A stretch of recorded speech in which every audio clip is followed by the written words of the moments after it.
தமிழ்நாடு அரசு மக்கள் சிந்தனை பேரவை இணைந்து நடத்துகிற ஈரோடு புத்தக திருவிழா எழுச்சிகரமாக நடைபெறுகிற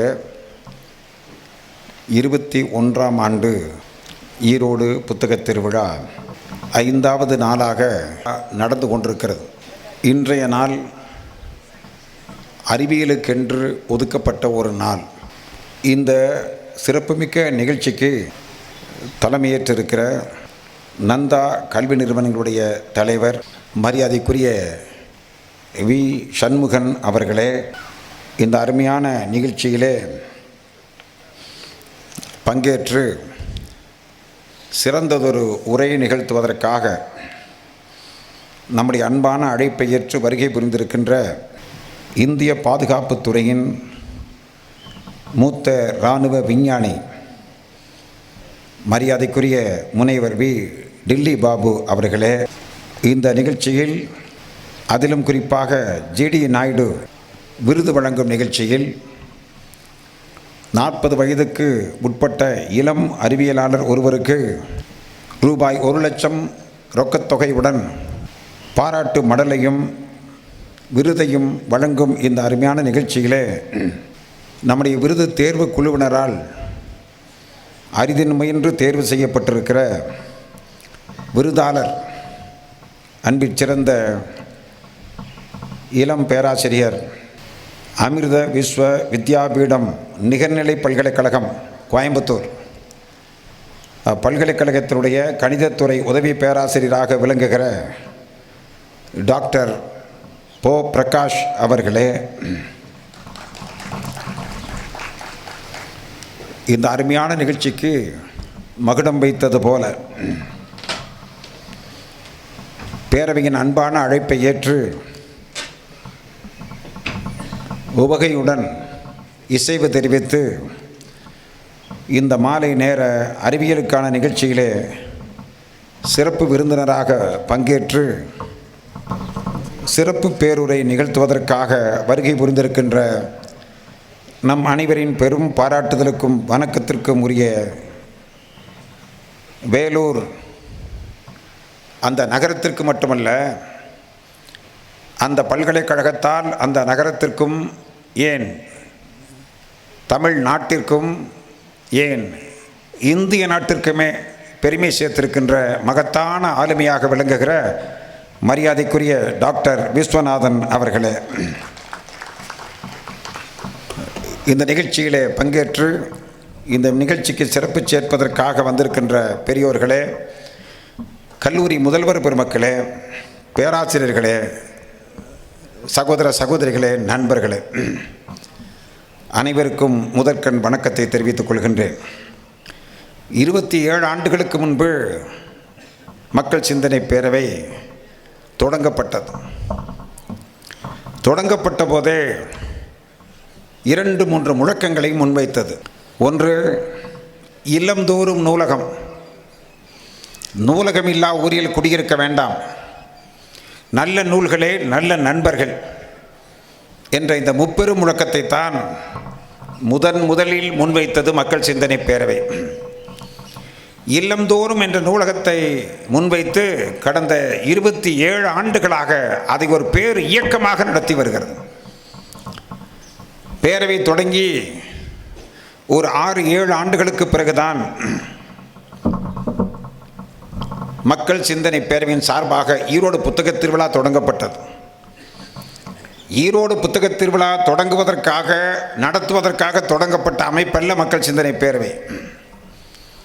மக்கள் சிந்தனை பேரவை தமிழ்நாட்டிலே ஒரு மாபெரும் மாற்றத்தை ஏற்படுத்த வேண்டும், ஒரு மிகச்சிறந்த சமுதாயத்தை உருவாக்க வேண்டும், அறிவார்ந்த சமூகத்தை, பண்பட்ட சமூகத்தை, அனைத்து மக்களுக்கும் சிறந்த கல்வி கிடைக்கிற ஒரு சமூகத்தை எப்படியேனும் உருவாக்கி ஆக வேண்டும் என்று களத்தில் இறங்கிய ஒரு மாபெரும் மக்கள் இயக்கம்தான் மக்கள் சிந்தனை பேரவை. கல்வி, அறிவு, சிந்தனை ஆகிய 3ஐத்தான் மிக முக்கியமான முழக்கமாக முன்வைத்திருக்கிறது. அதற்கு பிறகு தொடங்கிய பிறகு முன்வைக்கப்பட்ட இன்னொரு முக்கியமான முழக்கம் அறிவியலும் அறவியலும் இரண்டு கண்கள். அப்படியானால் அறிவியல் செழிக்காத நாடு முன்னேறாது. அறிவியலில் முன்னேற்றம் அடையாத நாடு நிச்சயமாக முன்னேறாது. அறிவியல் சூத்திரங்களுக்காக, அறிவியல் கண்டுபிடிப்புகளுக்காக, தொழில்நுட்ப கண்டுபிடிப்புகளுக்காக வெளிநாட்டை பார்த்து ஏங்கிக் கொண்டிருக்கிற நாடு முன்னேறாது. ஆகவே ஒரு நாடு முன்னேற வேண்டும் என்றால் கண்டிப்பாக ஏராளமான அறிவியல் கண்டுபிடிப்புகள் வளர வேண்டும். ஏதோ வெளிநாடுகளிலே கிடைக்கப்பெற்ற அந்த கண்டுபிடிப்புகளை எல்லாம் நாம் இரவல் வாங்கி அல்லது அவர்களிடத்திலே கெஞ்சி கேட்டு அவர்கள் உதவியை பெற்று நாம் கொஞ்சம் கொஞ்சமாக நகர்ந்து கொண்டிருக்கிறோம். எத்தனையோ ஆண்டுகளுக்கு முன்பு கண்டுபிடிக்கப்பட்ட அந்த கண்டுபிடிப்புகளைத்தான் நமக்கு அவர்கள் வழங்குகிறார்கள். இப்படியான தன்மை இல்லாமல் இந்த மண்ணில் அறிவியலாளர்கள் தோன்ற வேண்டும், மிகச்சிறந்த அறிவியல் மேதைகள் தோன்ற வேண்டும், ஏராளமான அறிவியல் கண்டுபிடிப்புகள் இந்தியாவிலே கண்டுபிடிக்கப்பட வேண்டும். அதிலும் குறிப்பாக தமிழ்நாட்டில் அறிவியலுக்கு அதிக முக்கியத்துவம் கொடுக்கப்பட வேண்டும். இன்னொரு செய்தியை இந்த இடத்துல நான் பதிவு செய்ய விரும்புகிறேன். அறிவியலுக்கு மக்கள் சிந்தனை பேரவை தொடக்க காலத்தில் இருந்து முக்கியத்துவம் கொடுத்து வருகிறது. பாரதி விழாவை ஆண்டுதோறும் டிசம்பர் மாதம் 11ஆம் தேதி மகாகவி பாரதி பிறந்த நாள் அன்று மாநிலமே திரும்பி பார்க்கத்தக்க அளவிலே மிக விரிந்த ஏற்பாடுகளுடன் வலுவான பாரதி விழாவை மக்கள் சிந்தனை பேரவை நடத்தி வருகிறது.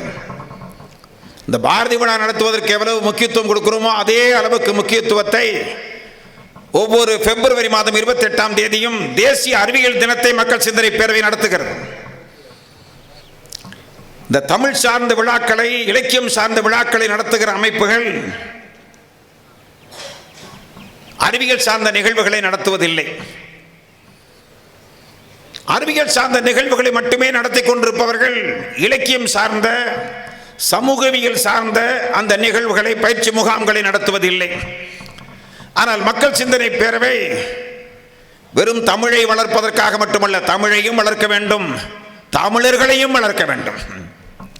தமிழர்களை வளர்க்க வேண்டும் என்றால் அறிவியல் வளர வேண்டும்.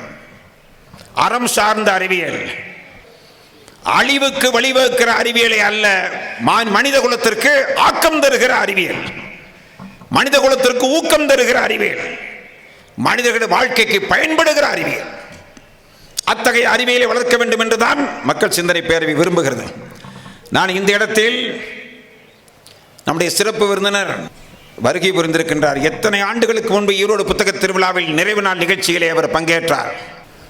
2008ஆம் ஆண்டு.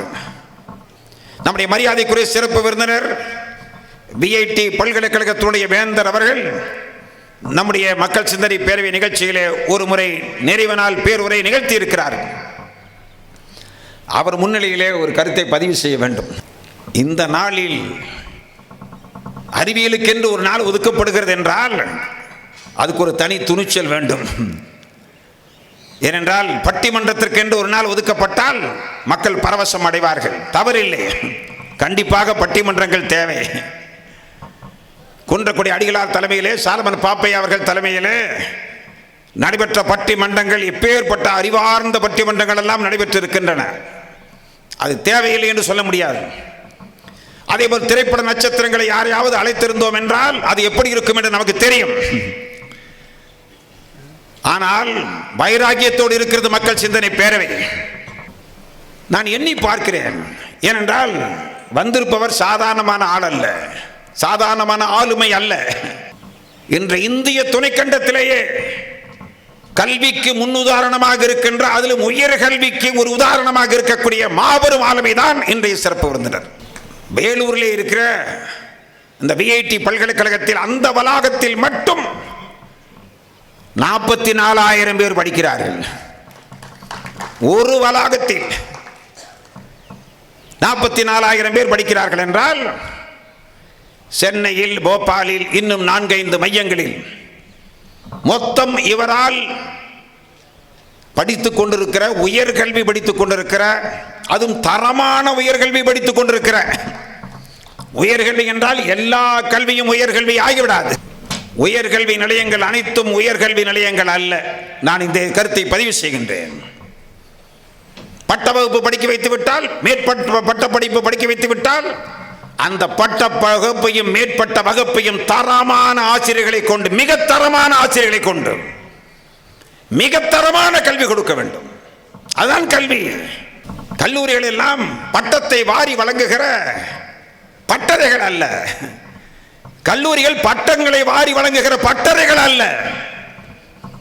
கல்லூரிகள் ஞானத்தை கொண்டு வந்து சேர்க்கின்ற, உயர்கல்வியை கொண்டு வந்து சேர்க்கின்ற கோயில்கள் அவைகள்.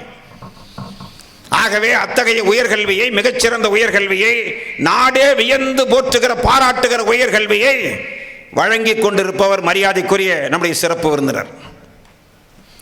மொத்தம் இவரால் படித்துக் கொண்டிருக்கிறார், இவர் தொடங்கி இருக்கிற நிறுவனங்களில் படித்துக் கொண்டிருக்கிற, உயர்கல்வி படித்துக் கொண்டிருக்கிற மாணவர்கள் எண்ணிக்கை மட்டும் 1,00,000 பேர். என அவ்வளவு விரிந்த எண்ணிக்கை. அது மட்டுமல்ல, நாங்கள் வருகிற போது பேசிக் கொண்டிருந்த போது 4,000 பேர் இந்த விஐடியில், இந்த கேம்பஸில் மட்டும், வேலூர் கேம்பஸில் மட்டும் 4,000 பேர் பிஹெச்டி படித்துக் கொண்டிருக்கிறார்கள், டாக்டரேட் படித்துக் கொண்டிருக்கிறார்கள், ஆராய்ச்சி செய்து கொண்டிருக்கிறார்கள். 4,000 பேர். இந்த 4,000 பேரும் கட்டணம் கட்டுகிறார்களா என்று கேட்டால் கட்டணம் கட்டுவதில்லை. 40,000 பேர் கட்டணம் கட்டுகிறார்கள். இந்த 4,000 பேருக்கு ஸ்டைபண்ட், உதவித்தொகை, மாதந்தோறும் உதவித்தொகை, ஒரு சம்பளம் போல இந்த கல்வி நிறுவனம், விஐடி கல்வி நிறுவனம் அவர்களுக்கு வழங்கி வருகிறது. 4,000 பேருக்கு டாக்டரேட், 4,000 பேர் ஆராய்ச்சி. அந்த காலத்திலே ஒரு கல்லூரியிலே, ஒரு பல்கலைக்கழகத்தில் ஒரு 10 பேர் டாக்டரேட் படித்துக் கொண்டிருந்தால் பெருமையாக பேசுவார்கள். ஒரே வளாகத்தில் 4,000 பேர். இன்னும் எத்தனையோ பிறகு 40 ஆண்டுகள் ஆயிற்று விஐடி தொடங்கி. இன்னொரு முக்கியமான செய்தியை சொல்கிறேன். உலக அளவில் இருக்கிற விஞ்ஞானிகளில், இந்திய அளவில் அல்ல, உலக அளவில் இருக்கிற விஞ்ஞானிகளில் 2% விஞ்ஞானிகளை உலக அளவில் உருவாக்கி தருவது விஐடி. இன்னைக்கு அறிவியல் தினத்திற்கு சிறப்பு விருந்தினராக மரியாதைக்குரிய வேந்தர் அவர்களை அழைத்திருக்கிறோம் என்றால், நூற்றுக்கணக்கான விஞ்ஞானிகளை உருவாக்கி தருகிற உலைக்கலனாக விஐடி நிறுவனம் இருந்து வருகிறது. அப்படி என்றால் 4,000 பேர் ஆய்வு செய்து கொண்டிருக்கிறார்கள் பிஹெச்டி பட்டம் பெறுவதற்காக என்றால் தரமிக்க ஆய்வு. 2% பேர் இந்த கல்வி நிலையத்தால் உருவாக்கப்பட்ட அறிவியலாளர்களாக இருக்கிறார்கள். ஏன்னா இன்னைக்கு ஒரு அறிவியலாளருக்கு ஜிடி நாயுடு விருது வழங்க போகுது. இப்போதான் ஒரு பெயரை அறிவிக்கிறோம். நேற்றைய கூட்டத்தில் கூட நான் பெயரை அறிவிக்கவில்லை. யார் இந்த விருதை பெறக்கூடியவர்கள் என்பது இந்த வினாடி வரைக்கும், நான் சொல்ல வரைக்கும் யாருக்கும் தெரியாது. விருது பெற்றவருக்கு கூட நேற்று தான் தெரியும். ஆகவே இந்த அழைப்பதழில் அவர் பெயர் கிடையாது. விருதாளர் உரை என்றுதான் இருக்கும், ஏற்புரை என்றுதான் இருக்கும். யார் விருதாளர்? இப்போதான் அவர்கள் தேர்வு செய்தோம். ஆகவே அறிவிக்கப்படவில்லை. இப்படியான ஒரு சிறந்த அறிவியலாளர்களை உருவாக்குகிற உலைக்கலனாக இருக்க அந்த விஐடியுடைய வேந்தர் அவர்கள் இன்றைய கூட்டத்திலே சிறப்பு விருந்தினராக கலந்து கொண்டு அந்த வளர்ந்து வரக்கூடிய 40 வயதுக்குட்பட்ட அற்புதமான இளம் அறிவியலாளருக்கு விருது வழங்க வேண்டும் என்று பேரவை கருதியது. நம்முடைய அன்பான அழைப்பை ஏற்று வருகை புரிந்து இந்த நிகழ்ச்சிக்கு சிறப்பு சேர்த்திருக்கின்ற மரியாதைக்குரிய நம்முடைய விஐடி பல்கலைக்கழகத்தினுடைய வேந்தர் பெருந்தகை அவர்களை உங்கள் அனைவரின் சார்பில் அன்போடு வரவேற்கின்றோம். இந்த நிகழ்ச்சியில் அவரோடு இணைந்து சொற்பொழிவாற்ற வருகை புரிந்திருக்கின்ற நம்முடைய விஞ்ஞானி டெல்லி பாபு அவர்கள். டெல்லி பாபு அவர்கள் ஒரு மூத்த விஞ்ஞானி. அது டிஃபென்ஸ், பாதுகாப்பு துறையிலே இருக்கிற விஞ்ஞானி. அவர் ஏவுகணையும் கொசுக்கடியும் என்று சொல்லக்கூடிய ஒரு நூலை எழுதியிருக்கிறார். அதேபோல போர் முனை முதல் தெருமுனை வரை என்பது அவரது பிரசித்தி பெற்ற புத்தகம். போர் முனை என இவர் போர் முனையில் இருப்பவர், டிஃபென்ஸ், இராணுவம். போர் முனை முதல் தெருமுனை வரை என்று சொல்லக்கூடிய ஒரு நூலை எழுதியிருக்கிறார். கையருகே கிரீடம் என்று சொல்லக்கூடிய இன்னொரு நூலை எழுதியிருக்கிறார். அடுத்த கலாம், விஞ்ஞானி ஆகும் வழிகள் என்று சொல்லக்கூடிய இராணுவ விஞ்ஞானி டெல்லி பாபு இன்னொரு நூலை எழுதியிருக்கிறார். இது போன்ற ஒரு 10-15 நூல்களை எழுதியிருக்கிறார். சில நூல்களை டாக்டர் மயில்சாமி அண்ணாதுரை அவர்களோடு இணைந்து எழுதியிருக்கிறார். 2 பேரும் சேர்ந்து எழுதியிருக்கிற அறிவியல் நூல்களும் உள்ளன. நான் இதை சொல்வதற்கு என்ன காரணம் என்றால், இந்த அரங்கிலேயே இந்த புத்தகங்கள் விற்பனையாகின்றன. அவருக்கே தெரியாது. நான் இந்த புத்தகங்களை எல்லாம் எப்படியாவது அவர் வருகிற போது வந்திருக்கிற மக்களுக்கு அந்த இந்தந்த புத்தகங்கள் இவரால் எழுதப்பட்டிருக்கிற இவர் நூலாசிரியர், நல்ல உரையாடல், அறிவியல் சார்ந்த விழிப்புணர்வை ஏற்படுத்த வேண்டும் என்பதற்கான உரையாடல். மூத்த இராணுவ விஞ்ஞானி டில்லி பாபு அவர்களையும் வரவேற்று விருது வாங்க இருப்பவர் கடைசியில் உட்கார்ந்திருக்கார். அவர்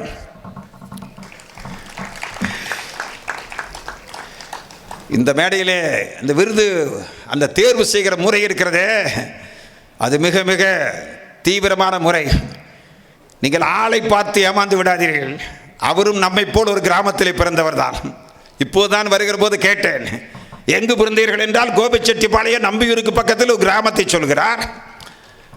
அவர் தந்தையாரை நான் தான் அவர் குடும்பத்தோடு நீங்கள் பெற்றோரையும் அழைத்து வாருங்கள், திருமணம் ஆகியிருந்தால் மனைவியையும் அழைத்து வாருங்கள். மனைவியும் அழைத்து வந்திருக்கிறார், 2 குழந்தைகளையும் அழைத்து வந்திருக்கிறார். நாங்கள் வேண்டுகோள் விட்டு அதை அழைத்து வந்திருக்கிறார். ரொம்ப மகிழ்ச்சியாக இருக்கிற கிராமத்திலே பிறந்து தமிழ் முறை கல்வி கற்று அரசு பள்ளிகளை படித்து அதிலும் கணிதம் படித்து, நான் கூட கேட்டேன், கணிதத்தில் இது கணித மேஜர் ராமானுஜன் பிறந்த ஊர் அல்லவா ஈரோடு? கணித மேஜர் ராமானுஜன் பிறந்த ஈரோட்டில் கணிதத்தில் டாக்டரேட். அவர் பிஎஸ்சி கணிதம் கோபி கலைக்கல்லூரியில் தான் படித்திருக்கிறார். எம்எஸ்சி கணிதம் பிஎச்டி கல்லூரியில் படித்திருக்கிறார். எம்ஃபில் பிஹெச்டி மெட்ராஸ் யூனிவர்சிட்டியிலே படித்திருக்கிறார். அதற்கு பிறகு 3 நாடுகளுக்கு சென்று, பிரான்சுக்கு சென்று, ஜெர்மன் நாட்டிலே இருக்கிற உலக கணித கழகம், இன்டர்நேஷனல் மேக்ஸ் யூனியன் என்று சொல்லக்கூடிய அந்த அமைப்பு தமிழ்நாட்டை சேர்ந்த தமிழை சேர்ந்த சார்ந்த மண்ணின் மைந்தராக இருக்கிற இவரை தேர்வு செய்து, ஜெர்மனியில் இருக்கிற கணித கழகம் தேர்வு செய்து, பிரான்சுக்கு இவரை 3 மாத காலம் அனுப்பி 1 பைசா கூட இவரை செலவு செய்ய விடாமல் ஜெர்மன் தேசம் செலவு செய்து இவரை அனுப்பி இருக்கிறது. நான் கண்டுபிடித்திருக்கிற அந்த கண்டுபிடிப்பு இதுவரைக்கும் இன்டர்நேஷனல் ஜேர்னல், சர்வதேச சஞ்சிகை, மிகப்பெரிய தரமான கட்டுரைகளை மட்டும் பிரசுரிக்கிற சர்வதேச சஞ்சிகைகளில் ஒரே கட்டுரை வந்தால் வாழ்நாள் பூராவிலும் சந்தோஷப்படலாம்.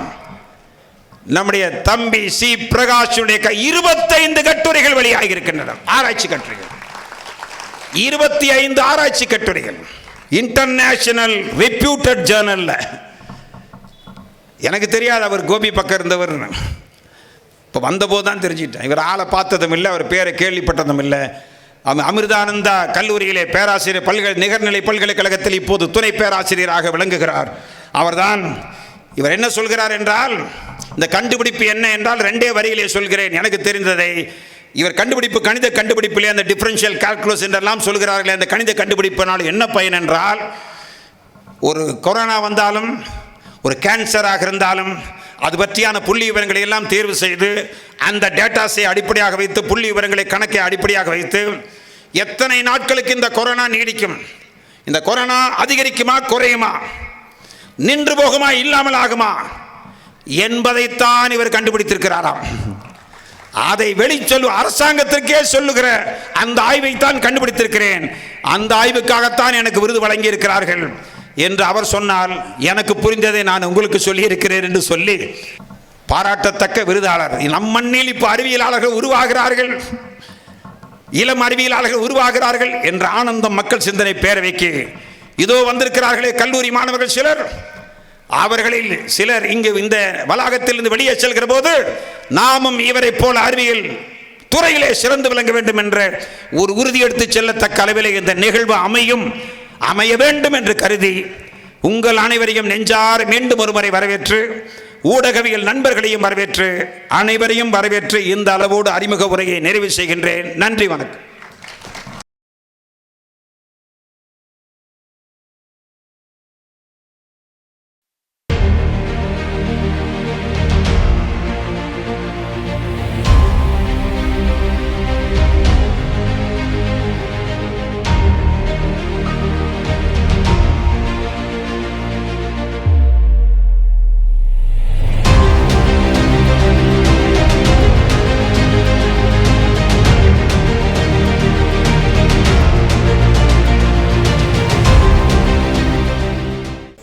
அனைவருக்கும் மாலை வணக்கம். இந்த மேடையில் கூடியிருக்கும் தலைமை வகிக்கும் திரு வி சண்முகம் ஐயா அவர்களுக்கும் அண்டு முன்னிலை உரை வைத்த திரு சி சிவானந்தம் IAS அவர்களுக்கும் அண்டு கருத்துரை வழங்கப் போகும் முனைவர் வி டில்லி பாபு அவர்களுக்கும் சிறப்புரை வழங்கப் போகும் பெருமைக்குரிய மரியாதைக்குரிய ஜி விஸ்வநாத ஐயா அவர்களுக்கும் மக்கள் பேரவை தலைவர் ஸ்டாலின் குணசேகரன் ஐயா அவர்களுக்கும் எனது மனமார்ந்த நன்றிகள். இந்த மகிழ்ச்சிகரமான தருணத்தில் மக்கள் சிந்தனை பேரவையின் GD நாயுடு விருது எனக்கு கொடுக்கப்பட்டதை நான் மிகுந்த மற்றற்ற மகிழ்ச்சியுடன் ஏற்றுக்கொள்கிறேன்.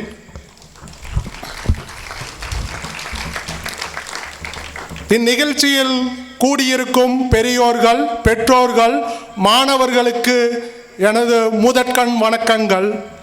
இந்த விருதானது நான் கணிதவியலில் குறிப்பாக வகைக்கெழு சமன்பாடு எனப்படும் டிஃபரன்ஷியல் ஈக்குவேஷன்ஸில் மேற்கொண்ட ஆராய்ச்சி பங்களிப்புக்காக எனக்கு இந்த விருது வழங்கப்பட்டதை நான் பெருமையுடன் பெற்றுக்கொள்கிறேன்.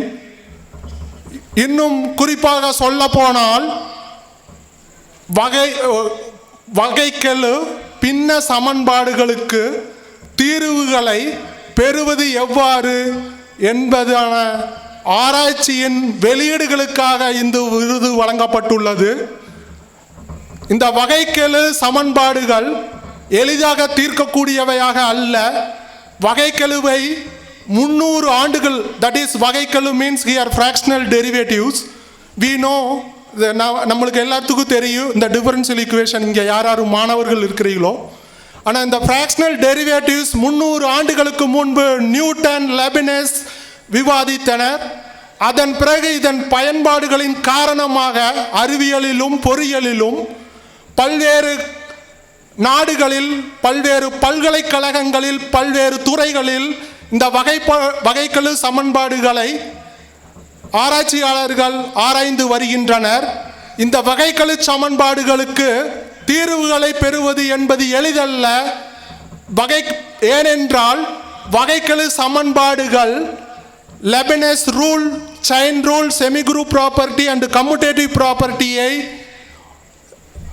ஒபே பண்ணாது. அந்த ரீசன்களினால் ஒரு கணித பகுப்பாய்வு முறை இல்லை. நானும் எனது ஆராய்ச்சி குழுவினரும் கணித பகுப்பாய்வு முறைகளை உருவாக்கி வகைக்கெழு சமன்பாடுகளுக்கு எவ்வாறு தீர்வுகளை பெறுவது என்பதை ஆராய்ந்து அதன் வெளியீடுகளை உலக புகழ்பெற்ற சர்வதேச, குறிப்பாக சொல்ல போனால் அறிவியல் தரச்சான்று பெற்ற நிறுவனங்களில் வெளியீடுகளை வெளியிட்டுள்ளோம். எனது பின்புலத்தை ஆராய்ந்தால் நான் அவினாசி அருகில் கூட்டப்பள்ளி கிராமத்தில் விவசாய குடியில் பிறந்தவன்.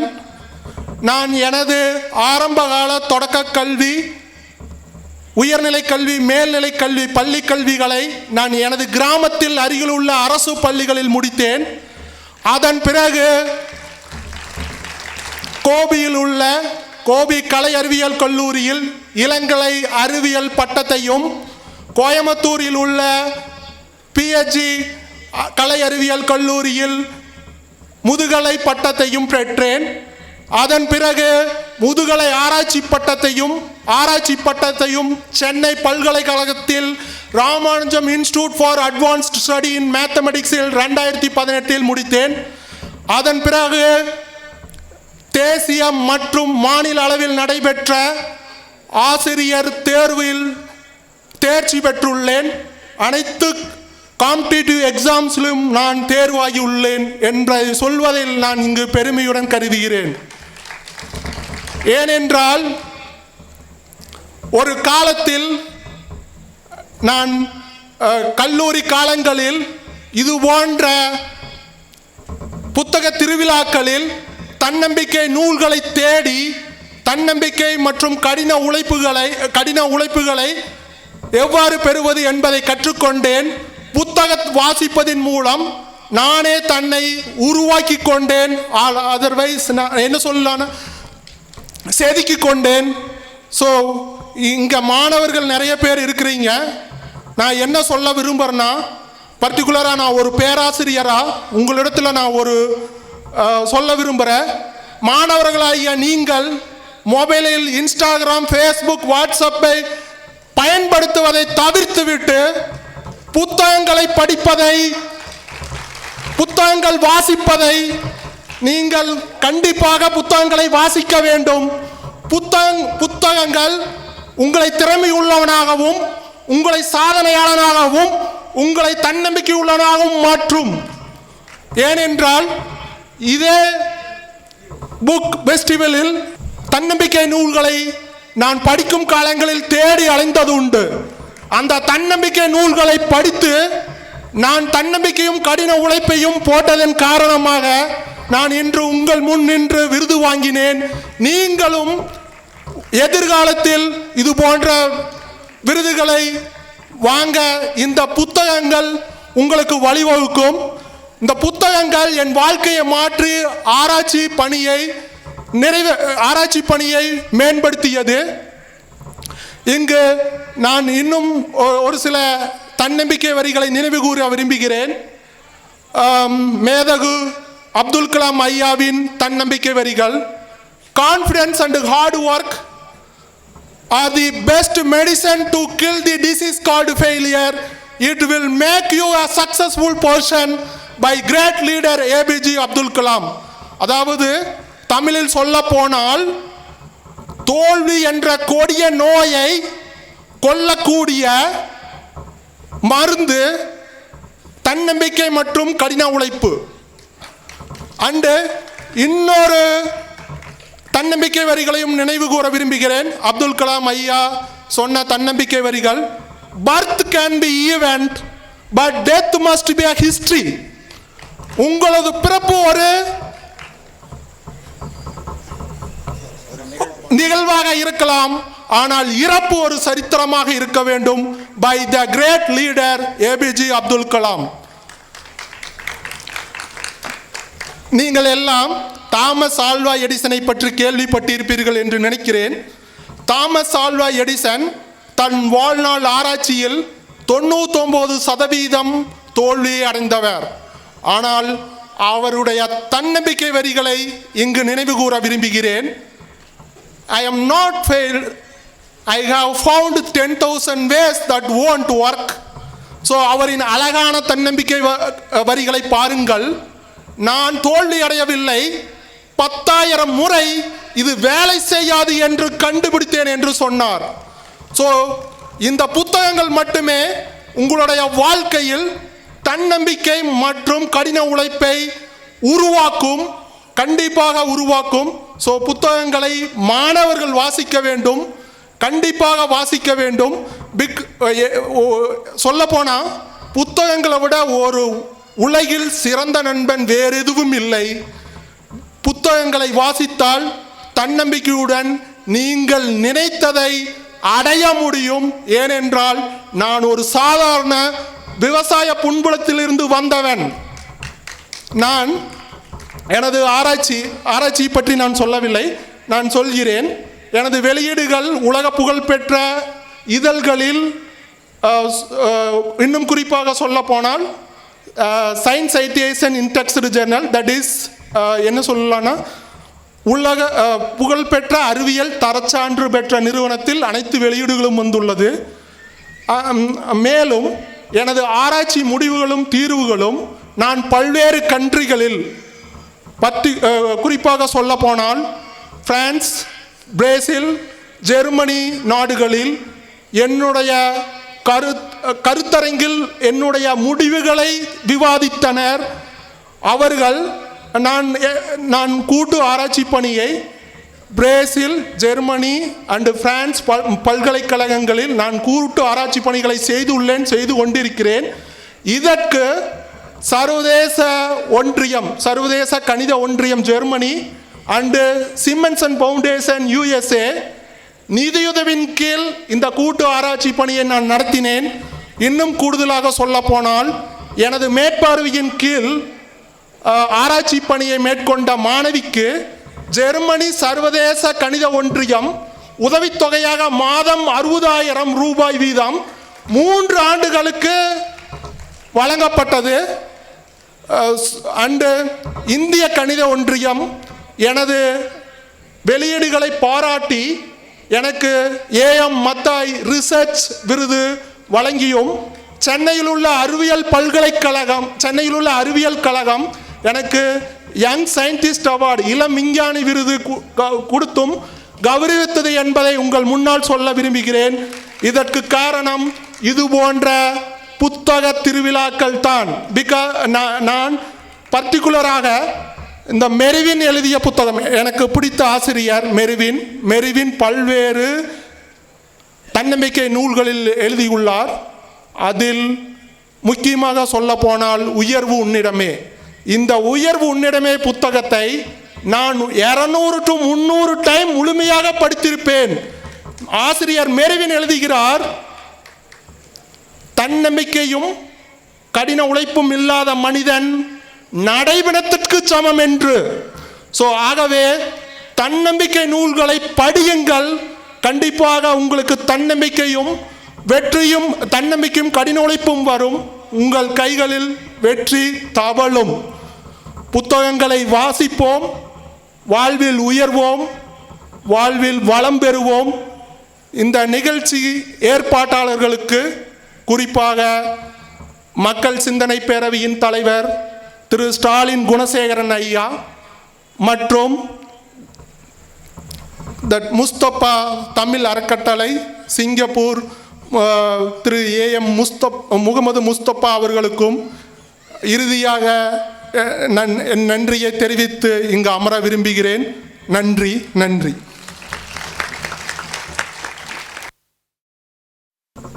எங்கள் வாழ்வும் எங்கள் வளமும் மங்காத தமிழென்று சங்கே முழங்கு என்று பாடிய கவிஞனின் வரிகளோடு அறிவியல் வாசனையோடு என் அன்பின் வாழ்த்துக்களை தெரிவித்துக் கொள்கிறேன். மேடையில் வீற்றிருக்கக்கூடிய VIT நிறுவனங்களின் வேந்தர் மரியாதைக்குரிய திரு G. விஸ்வநாதன் அவர்களே, நந்தா கல்வி கூழ்மங்களின் தலைவர் திரு சண்முகன் அவர்களே, சார் ஆட்சியர் இந்திய ஆட்சிப்பணி அதிகாரி திரு சிவானந்தம் அவர்களே, மக்கள் சிந்தனை பேரவையின் தலைவர் திரு ஸ்டாலின் குணசேகரன் அவர்களே, மிகச்சிறப்பாக இன்று GD நாயுடு விருதை பெற்றிருக்கிற இளம் ஆராய்ச்சியாளர் முனைவர் பிரகாஷ் அவர்களே, சிறப்பு அழைப்பாளர்களே, நிகழ்ச்சிக்கு வந்திருக்கிற அச்சு மற்றும் டச்சு ஊடக நண்பர்களே, நிகழ்வில் ஒரு சாயங்காலத்தின் எல்லா சந்தோஷங்களையும் ஒதுக்கி வைத்துவிட்டு அறிவியல் பேச இருக்கிறார்கள், இதை ஆர்வத்தோடு கேட்போம் என்று புறப்பட்டு வந்திருக்கிற ஈரோடு நகரத்தின் பெருங்குடி மக்களே, உங்கள் அனைவருக்கும் மாலை வணக்கம். உலகத்தின் சின்ன சின்ன பாவங்களில் ஒன்று ஒரு எழுத்தாளனை பேசச் சொல்வது.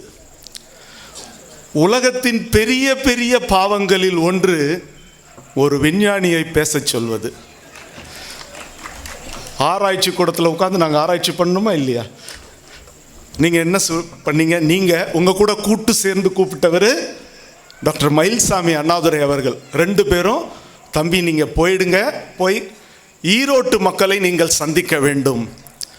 ஈரோட்டு புத்தக திருவிழா தமிழகத்தின் பிற மாவட்டங்களுக்கு ஒரு முன்னுதாரணமாக, ஒரு முன்மாதிரியாக கனத்த வாசிப்பையும் அடர்த்தியான சிந்தனைகளையும் நேசிக்கிற மக்களை கொண்ட நகரம் இது. இப்போ பார்த்தீங்கன்னா இமெயில் அப்படின்றது கடிதத்தின் அடுத்த கட்டம். புக் அப்படின்னு மின் புத்தகம், புக்ன்றது புத்தகத்தின் அடுத்த கட்டம். கவர்னன்ஸ் மின் ஆளுகை என்பது ஆளுகையின் அடுத்த கட்டம். நீங்கள் ரோடு, நீங்கள் அடுத்த கட்ட மாவட்டம், நீங்கள் அடுத்த கட்ட நகரம். அதை சார்ந்த மக்களுக்கு முன்பாக உங்கள் காதுகளுக்கு தமிழ் கொண்டு வந்திருக்கிறேன் பெங்களூரில் இருந்து. மேடையில் வெற்றிருக்கக்கூடிய வேந்தர் ஜி விஸ்வநாதன் அவர்களோடு ஏறக்குறைய 4 மாதங்களுக்கு முன்பு ஒரு மேடையில் நான் இருந்தேன், வேலூர் மேடையில் இருந்தேன். எனக்கும் அவருக்கும் இடையில் மாவட்ட ஆட்சித்தலைவர் அமர்ந்திருந்தார். மாவட்ட ஆட்சித்தலைவர் பேசுவதற்காக வரும்பொழுது விஸ்வநாதன் அவர்கள் என்னை இங்கே வந்து பக்கத்து இருக்கையில் அமருங்கள் என்று சொன்னார். நான் இதை எதற்கு சொல்கிறேன் என்றால், மேடை பார்வையாளர்களுக்கு மட்டும் போதிப்பதில்லை, மேடை உடன் அமர்ந்திருப்பவர்களுக்கும் போதிக்கிறது. பக்கத்தில் உட்கார்ந்தோன்னே கேட்டார், முதல் கேள்வி இதுதான், தம்பி நீங்கள் எந்த ஊர்? நான் சொன்ன வழக்கமாக சொல்கிற பதில் தான் சென்னை அப்படின்னேன். அதுலேயும் வட சென்னை, அது நம்ம ஏரியா இல்லையா, வட சென்னை அப்படின்னேன். நான் உங்கள் ஊரை கேட்கல, உங்கள் அப்பாவோட ஊர் எது?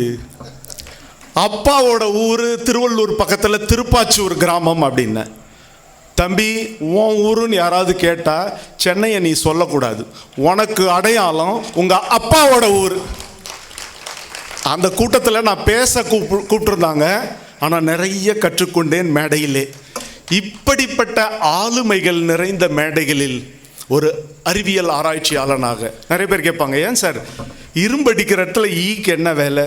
நீங்கள் உங்கள் ஆய்வுக்கூடத்தில் ஆராய்ச்சி தானே செய்து கொண்டிருக்க வேண்டும். இங்கே பேராசிரியர்கள், பெரிய எழுத்தாளர்கள், பேச்சாளர்கள் பேசுகிற மேடையில் உங்களுக்கு எங்கே இடம், என்ன வேலை?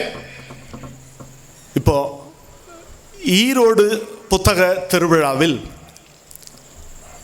ஸ்டாலின் குணசேகரன் அவர்கள் சொன்னார், ஒரு தினத்தை அறிவியலுக்கான தினமாக ஒதுக்கி வைத்திருக்கிறோம் என்று சொன்னார். நான் சென்னை புத்தக கண்காட்சி உள்ளிட்ட பல புத்தக கண்காட்சிகளில் பேசியிருக்கிறேன். அறிவியலுக்கென்று குறிப்பிடப்பட்ட ஒரு தினத்தை ஒதுக்கி வைப்பதில்லை. ஏதாவது ஒரு நிகழ்வில் விஞ்ஞானிகள் தங்களுடைய கருத்துக்களை பகிர்ந்து கொள்கிறார்கள். ஆனால் அறிவியலுக்கென்று ஒரு நாளை இவர் நிர்மாணித்திருக்கிறார். அதை ஏன் என்று நான் யோசித்து பார்த்தேன். இப்போ இந்த மேடையில் இந்திய ஆட்சி பணியாளி அதிகாரி பேசினார். கடைசியில் நிகழ்வு நாளிலும் இந்திய ஆட்சி பணியின் மூத்த அதிகாரி பேச இருக்கிறார். பேராசிரியர்கள் பேசுகிறார்கள், தொழிலதிபர்கள் பேச இருப்பார்கள், பேச்சாளர்கள் பேசுகிறார்கள், எழுத்தாளர்கள் பேசுகிறார்கள். இவர் என்ன நினைத்திருக்கிறார் என்றால், மக்கள் சிந்தனை பேரவையினுடைய சிந்தனையை யோசிக்கிறேன். என்ன நினைச்சிருக்கிறாங்கன்னா, வெறும் பேராசிரியர் மட்டும்தான் பேசணுமா, எழுத்தாளர் மட்டும்தான் பேசணுமா, பேச்சாளர் மட்டும்தான் பேசணுமா, ஆட்சிப்பணி அதிகாரிகள் மட்டுமா பேசணுமா? அதனால ஈரோடு எதுக்கு பெயர் போனதுன்னா, சமூக நீதிக்கு பெயர் போனது. துறை சார்ந்த எல்லோரும் பேச வேண்டும் என்கிற சமூக நீதியை மேடைக்கு கொண்டு வந்திருக்கிறார் என்று நினைக்கிறேன். இந்த விருது விழா ஜிடி நாயுடு அவர்களின் பெயரால் வழங்கப்பட்டிருப்பது மிக மிக சிறப்பு. ஜிடி நாயுடு அவர்களை பற்றி நிறைய படியுங்கள். நான் ஒரு புத்தகத்தை படித்து அசந்து போனேன், நான் கண்ட உலகம். அந்த புத்தகத்தை எழுதுனது யார் தெரியுமா? ஜிடி நாயுடு அவர்களே தான் எழுதியிருக்கார். அவர் ஒரு ரயிலில் முதல் வகுப்பில் முன்பதிவு செய்து ஏறி விடுவாராம். அந்த ரயில் எங்கே கடைசி ரயில் நிலையத்தை அடைகிறதோ அங்கே இறங்கிக் கொள்வாராம். இறங்கி அடுத்த மார்க்கத்தில் திரும்ப தயாராக இருக்கக்கூடிய இன்னொரு ரயிலில் அந்த முதல் வகுப்பு பட்டியில் ஏறி கிளம்பிய இடத்திற்கே திரும்பி வந்து சேர்வாராம். நம்மெல்லாம் ரயிலில் போகும்போது ஏதோ ஒரு பயண திட்டத்தோடு போவோம் இல்லையா? அவரோட பயண திட்டம் என்ன தெரியுமா? அவர் படிக்காமல் விட்ட புத்தகங்களை அடுக்காக எடுத்துக்கொண்டு ரயிலில் மணிக்கணக்கில் பயணம் செய்து தொந்தரவு இல்லாமல், தொல்லை இல்லாமல் படிப்பதற்காகவே முதல் வகுப்பில் முன்பதிவு செய்துவிட்டு போன விஞ்ஞானி அவர். விஞ்ஞானிகளுக்கும் புத்தகங்களுக்கும் தொடர்பு இருக்கிறது. இப்போ ஸ்டார்ட் அப் என்று பேசுகிறோம் அல்லவா? ஸ்டார்ட் அப் என்கிற துளிர் நிறுவனங்களில் 1960களில் அவருடைய வாழ்க்கையை நீங்கள் பார்த்தால் ஏறக்குறைய 36 நிறுவனங்களை ஒரே நேரத்தில் நடத்திய துளிர் நிறுவனங்களின் தொழில்நுட்ப தலைமகன் அவர். பல்கலைக்கழகங்களின் முனைவர் பட்டங்களாலும் ஆராய்ச்சி கட்டுரைகளாலும் வரையறுக்கப்பட்டிருந்த அறிவியல் வரையறைகளை சற்றே தளர்த்தி அனுபவத்தின் மூலம் பொறியியலில் சாதனை புரியலாம் என்ற சாதனையை நிகழ்த்திய பொறியியலின் புரட்சிக்காரர் அவர். அவருடைய பெயரால் பொருத்தமாக 1 லட்சம் ரூபாய் மதிப்பில் பண முடிப்போடு நண்பர் முனைவர் பிரகாஷ் அவர்களுக்கு வழங்கி இருப்பது சிறப்பு. அந்த மேடையில் நானும் இருப்பதை எனது வாழ்வின் பாக்கியமாக கருதுகிறேன். அவருடைய குடும்பத்தினருக்கு என்னுடைய தலை வணக்கத்தை தெரிவித்துக் கொள்கிறேன். DRDO, The Defense Research and Development Organization, பாதுகாப்பு ஆராய்ச்சி மற்றும் மேம்பாட்டு நிறுவனம். இந்த நிறுவனத்தின் தலைவராக, இந்த நிறுவனத்தில் ஏறக்குறைய 20 ஆண்டுகள் இராணுவ விஞ்ஞானியாக பணியாற்றி, இந்த நிறுவனத்தின் தலைவராக 7 ஆண்டுகள் பணியாற்றியவர் தான் மேதகு டாக்டர் APJ அப்துல் கலாம் அவர்கள். அவருடைய தலைமையில் இந்தியாவின் ஏறக்குறைய 50 ஆய்வுக்கூடங்களில் விண்ணில் பறக்கிற போர் விமானங்கள், விண்ணில் பாய்ந்து செல்கிற ஏவுகணைகள், தரையிலிருந்து ஏவினால் விண்ணை தாண்டி விண்வெளியை நோக்கி சென்று செயற்கைக்கோளையே தாக்கவல்ல ஏவுகணைகள், போர்க்கப்பல் தொழில்நுட்பங்கள், கடலுக்கு அடியில் இருக்கக்கூடிய நீர்மூழ்கி தொழில்நுட்பங்கள், தரையில் ஊர்ந்து செல்கிற கனரக போர் வாகனங்கள், டேங்க் வாகனங்கள் என்று பல துறைகளில் களமாடி வருகிற, இரவும் பகலும் 50 ஆய்வுக்கூடங்களில் இளைஞர்களும் யுவதிகளுமாக இராணுவ விஞ்ஞானிகள் களமாடி வருகிறார்கள். சமீபத்தில் நடந்த எல்லையில் நிகழ்ந்த துல்லிய பதிலடி தாக்குதலில் நமது இந்திய இளைஞர்களின் மூளையினுடைய தொழில்நுட்ப படைப்புகளும் ஏவுகணைகளும் கருவிகளும் ஆயுதங்களும் பயன்படுத்தப்பட்டு இந்திய தேசத்தின் பாதுகாப்பு உறுதி செய்யப்பட்டதால் தான் நாம் எல்லோரும் இங்கு உட்கார்ந்து கரங்களை தட்டிக்கொண்டு அறிவியல் உரையை அற்புதமாய் கேட்டுக்கொண்டிருக்கிறோம். அப்படி பல கண்டுபிடிப்புகளை தேசத்திற்கு பங்களித்து தந்த DRDO நிறுவனம் வெறும் போர்க்கப்பல்கள், போர் விமானம் தொடர்பான தொழில்நுட்பம் தானா? நீங்கள் உருவாக்கிய லைட் காம்பேட் ஏர்கிராஃப்ட், லகு ரக போர் விமானம் தேஜஸ், அது ஒரு போர் விமானம் அல்லவா? போர் ஆயுதங்களையும் பேராயுதங்களையும் மட்டுமா நீங்கள் உருவாக்குகிறீர்கள்? போர் தொழில்நுட்பங்களை மட்டுமா உருவாக்குகிறீர்கள் என்கிற கேள்வி உங்களுக்கு இருக்கலாம்.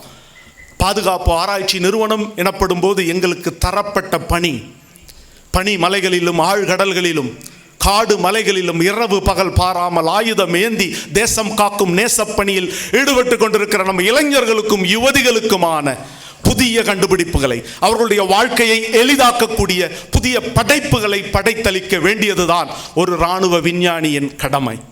அதை செய்கிற அதே நேரத்தில் மக்களினுடைய அன்றாட அவஸ்தைகளை போக்குகிற, மக்களினுடைய நல்வாழ்விற்கு பயன்படுகிற பல புதிய தொழில்நுட்பங்களை, பல புதிய கருவிகளை நாங்கள் கண்டுபிடித்திருக்கிறோம். எப்பவுமே DRDOவோட படைப்புகள் எல்லாம் உயிர் கேட்கும் அப்படின்னு நினைச்சிட்டு இருப்பீங்க. DRDO படைப்புகள் உயிர் காக்கவும் செய்யும். அப்துல் கலாம் அவர்கள் அவருடைய பல சொற்றொடர்கள், பொன்மொழிகள் பொதுவெளியில் மிக பிரபலமாக பேசப்பட்டு வருகின்றன. அவர் இராணுவ விஞ்ஞானிகளை எல்லாம் அழைத்து எங்களுக்கு ஒரு பஞ்ச் டயலாக், ஒரு முத்திரை வாசகத்தை கொடுத்தார். என்ன தெரியுமா? எங்க இராணுவ விஞ்ஞானிகளுக்கு முன்பாக அப்துல் கலாம் அவர்கள் நின்று அவர் கொடுத்த பஞ்ச் டயலாக் இதுதான்: let my brain relieve your pain. இராணுவ விஞ்ஞானிகள் எல்லாம் பொதுமக்களை பார்த்து என்ன சொல்லணுமா? எனது மூளை உனது வலியை குறைக்கட்டும். Let my brain relieve your pain. அவருடைய அந்த சித்தாந்தத்தின், அந்த வழிகாட்டுதலின் அடிப்படையில் நாங்கள் எங்களுடைய பல்வேறு ஆய்வுக்கூடங்களில் இராணுவ பாதுகாப்பு தொழில்நுட்பங்களை எப்படி மக்களினுடைய பயன்பாட்டிற்கு கொண்டு வருவது என்று ஆராய்ச்சி செய்து அதை நூற்றுக்கணக்கான படைப்புகளை நாங்கள் கொண்டு வந்திருக்கிறோம். அதில் ஒரு உதாரணத்தை உங்களோடு பகிர்ந்து கொள்ள இருக்கிறேன். கேட்க தயாரா இருக்கிறீங்களா?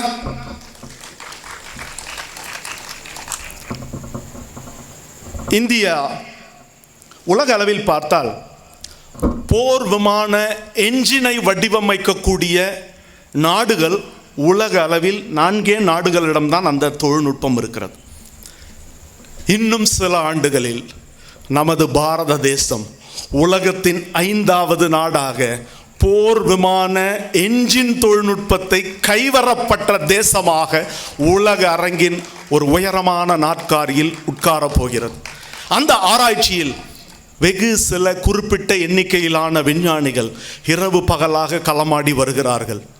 தமிழகத்தின் சார்பில் அந்த குழுவில் நானும் இருக்கிறேன் என்பதை போதுமான பணிவுடன் இந்த மேடையில் பதிவு செய்து கொள்ள விரும்புகிறேன். விமானத்துறையில் இப்போ போர் விமானம் ஏறக்குறைய 40,000 அடி உயரத்தில் பறக்கும். இப்போ நம்ம இந்த மைதானத்திலிருந்து மேலே செல்ல செல்ல என்ன நடக்குதுன்னா, காற்றினுடைய அடர்த்தி குறையும், காற்றினுடைய அழுத்தமும் குறையும். உதாரணமாக நான் ஒரு உதாரணம் கொடுக்குறேன். இப்போ நம்ம இந்த மைதானத்தில் ஒரு பலூனை எடுத்துட்டு பலூனை ஊதி, ஒரு கிரிக்கெட் பால் அளவுக்கு பலூனை ஊதி கட்டிடுங்க. புரிஞ்சுதுங்களா? பலூனை ஊதிட்டோம், கிரிக்கெட் பால் அளவுக்கு இருக்குது. அந்த பலூனை ஒரு பைலட் கிட்ட கொடுத்து 40,000 அடி உயரத்துக்கு நீங்கள் கொண்டு போங்க அப்படின்னு சொன்னால், 40,000 அடி உயரத்துக்கு அந்த பலூன் கொண்டு போனால் என்ன நடக்கும் தெரியுமா? பலூன் விரிவடையும். நிறைய பேர் சொல்கிறாங்க, ஈரோடு மக்கள் அறிவியலில் சிறந்தவர்கள். பலூன் விரிவடையும்.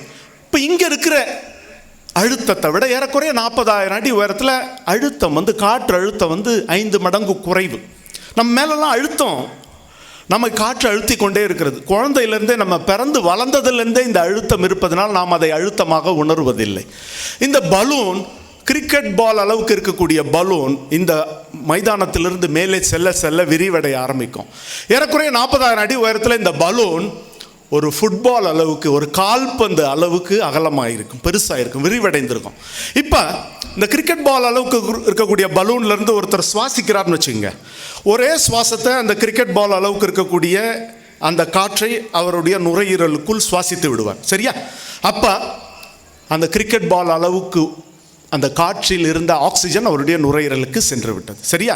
ஒரே மூச்சில் அவ்வளவு கொள்ளளவு காற்று நுரையீரலுக்கு சென்று விட்டது. இப்போ அவர் 40,000 அடி உயரத்தில் கால்பந்து அளவு இருக்கக்கூடிய பலூனில் மூச்சை இழுக்கிறார்னு வச்சுங்க. ஒரே மூச்சில் அவரால் அந்த காற்றை சுவாசித்து விட முடியுமா? தோராயமாக ஒரு 5 தடவை மூச்சு இழுக்கிறார்னு வச்சுக்கோங்க. 5 தடவை மூச்சு இழுத்தா அந்த கால்பந்தில் இருக்கக்கூடிய மொத்த காற்றையும் அவர் நுரையீரலுக்கு கடத்தி விடுவார். இப்போ யோசித்து பாருங்க, இந்த மைதானத்தில் ஒரே மூச்சில் அவர் காற்றை சுவாசித்தார். அங்கே 5 முறை அவர் சுவாசித்தால்தான் அந்த காற்று அவருடைய நுரையீரலுக்கு செல்கிறது. நுட்பமான இன்னொரு விஷயத்தை கவனிங்க. இங்கே ஒரு சுவாசத்தில் எவ்வளவு ஆக்சிஜன் அவருடைய நுரையீரலுக்கு போச்சோ, அங்கே 5 தடவை சுவாசித்தால்தான் அதே அளவு ஆக்சிஜன் அவருடைய நுரையீரலுக்கு போகும். புரியுதா? ஆக பைலட் தரையில் ஒரு கார் ஓட்டி சுவாசிப்பதை விட ஏறக்குறைய தோராயமாக 5 மடங்கு அதிகமாக சுவாசித்தால்தான் அதே அளவு ஆக்சிஜன் அவருக்கு போகும். அதனால தான் போர் விமானியெல்லாம் நீங்கள் காணொலி காட்சியெல்லாம் பார்த்துருப்பீங்க, ஒரு மாஸ்க் போட்டுட்டு இருப்பாங்க. பார்த்துருக்கீங்களா? ஒரு மூச்சு கவசம் போட்டிருப்பாங்க. அது என்னென்னா, போர் விமானத்தில் எப்பவுமே ஒரு ஆக்சிஜன் சிலிண்டர் இருக்கும். ஆக்சிஜன் சிலிண்டர்லேருந்து குழாய் மூலமாக அவருடைய மூக்குக்கு அந்த சுவாச கவசம் ஆக்சிஜனை தந்து கொண்டே இருக்கும்.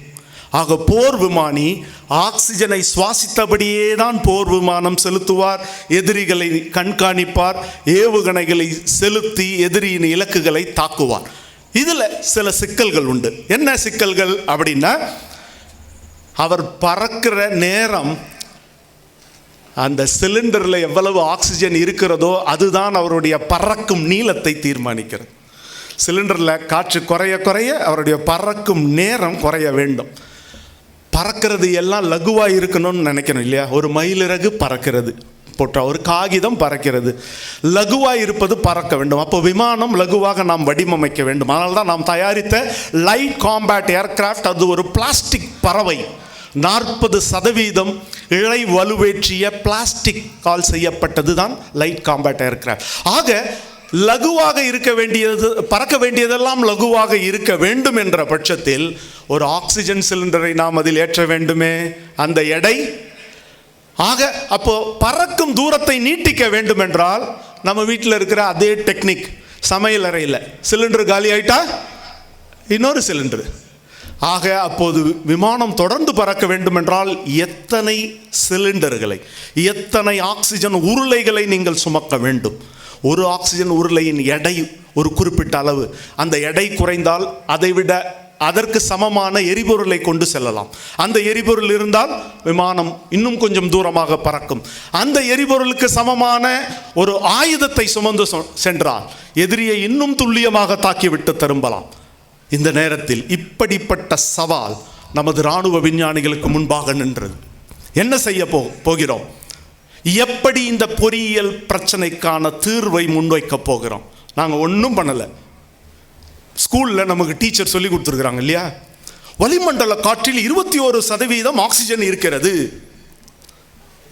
21% ஆக்சிஜன் இருக்கிறது. அப்போ காற்றில் ஆக்சிஜன் இருந்தால் விமானம் பறக்கிறதும் காற்று தானே, அங்கேயும் ஆக்சிஜன் இருக்கும் இல்லையா? நாங்கள் என்ன யோசித்தோம், இங்கே இருந்து ஆக்சிஜனை சிலிண்டரில் சுமந்து செல்வதற்கு பதில் விமானம் பறக்கும் போது அங்கு இருக்கக்கூடிய காற்றை எடுத்து அந்த காற்றில் இருக்கக்கூடிய 21% ஆக்சிஜனை மட்டும் பிரித்து விமானிக்கு கொடுத்தால் என்ன என்கிற ஒரு புதிய சிந்தனை. காற்றில் ஆக்சிஜன் 21% என்ற 2 மார்க் கேள்வி எங்களுடைய ஆராய்ச்சியை தூண்டிவிட்டு ஆன்போர்டு ஆக்சிஜன் ஜெனரேட்டர் சிஸ்டம் என்கிற ஒரு கருவியை DRDO விஞ்ஞானிகள் உருவாக்கி இந்தியா சொந்தமாக தயாரித்திருக்கக்கூடிய 4ஆம் தலைமுறை நவீன போர் விமானமான LCA விமானத்தில் இந்த கருவி பொருத்தப்பட்டு, இந்த கருவி காற்றை விமானத்தினுடைய என்ஜின் உள்ளிருக்கிறது.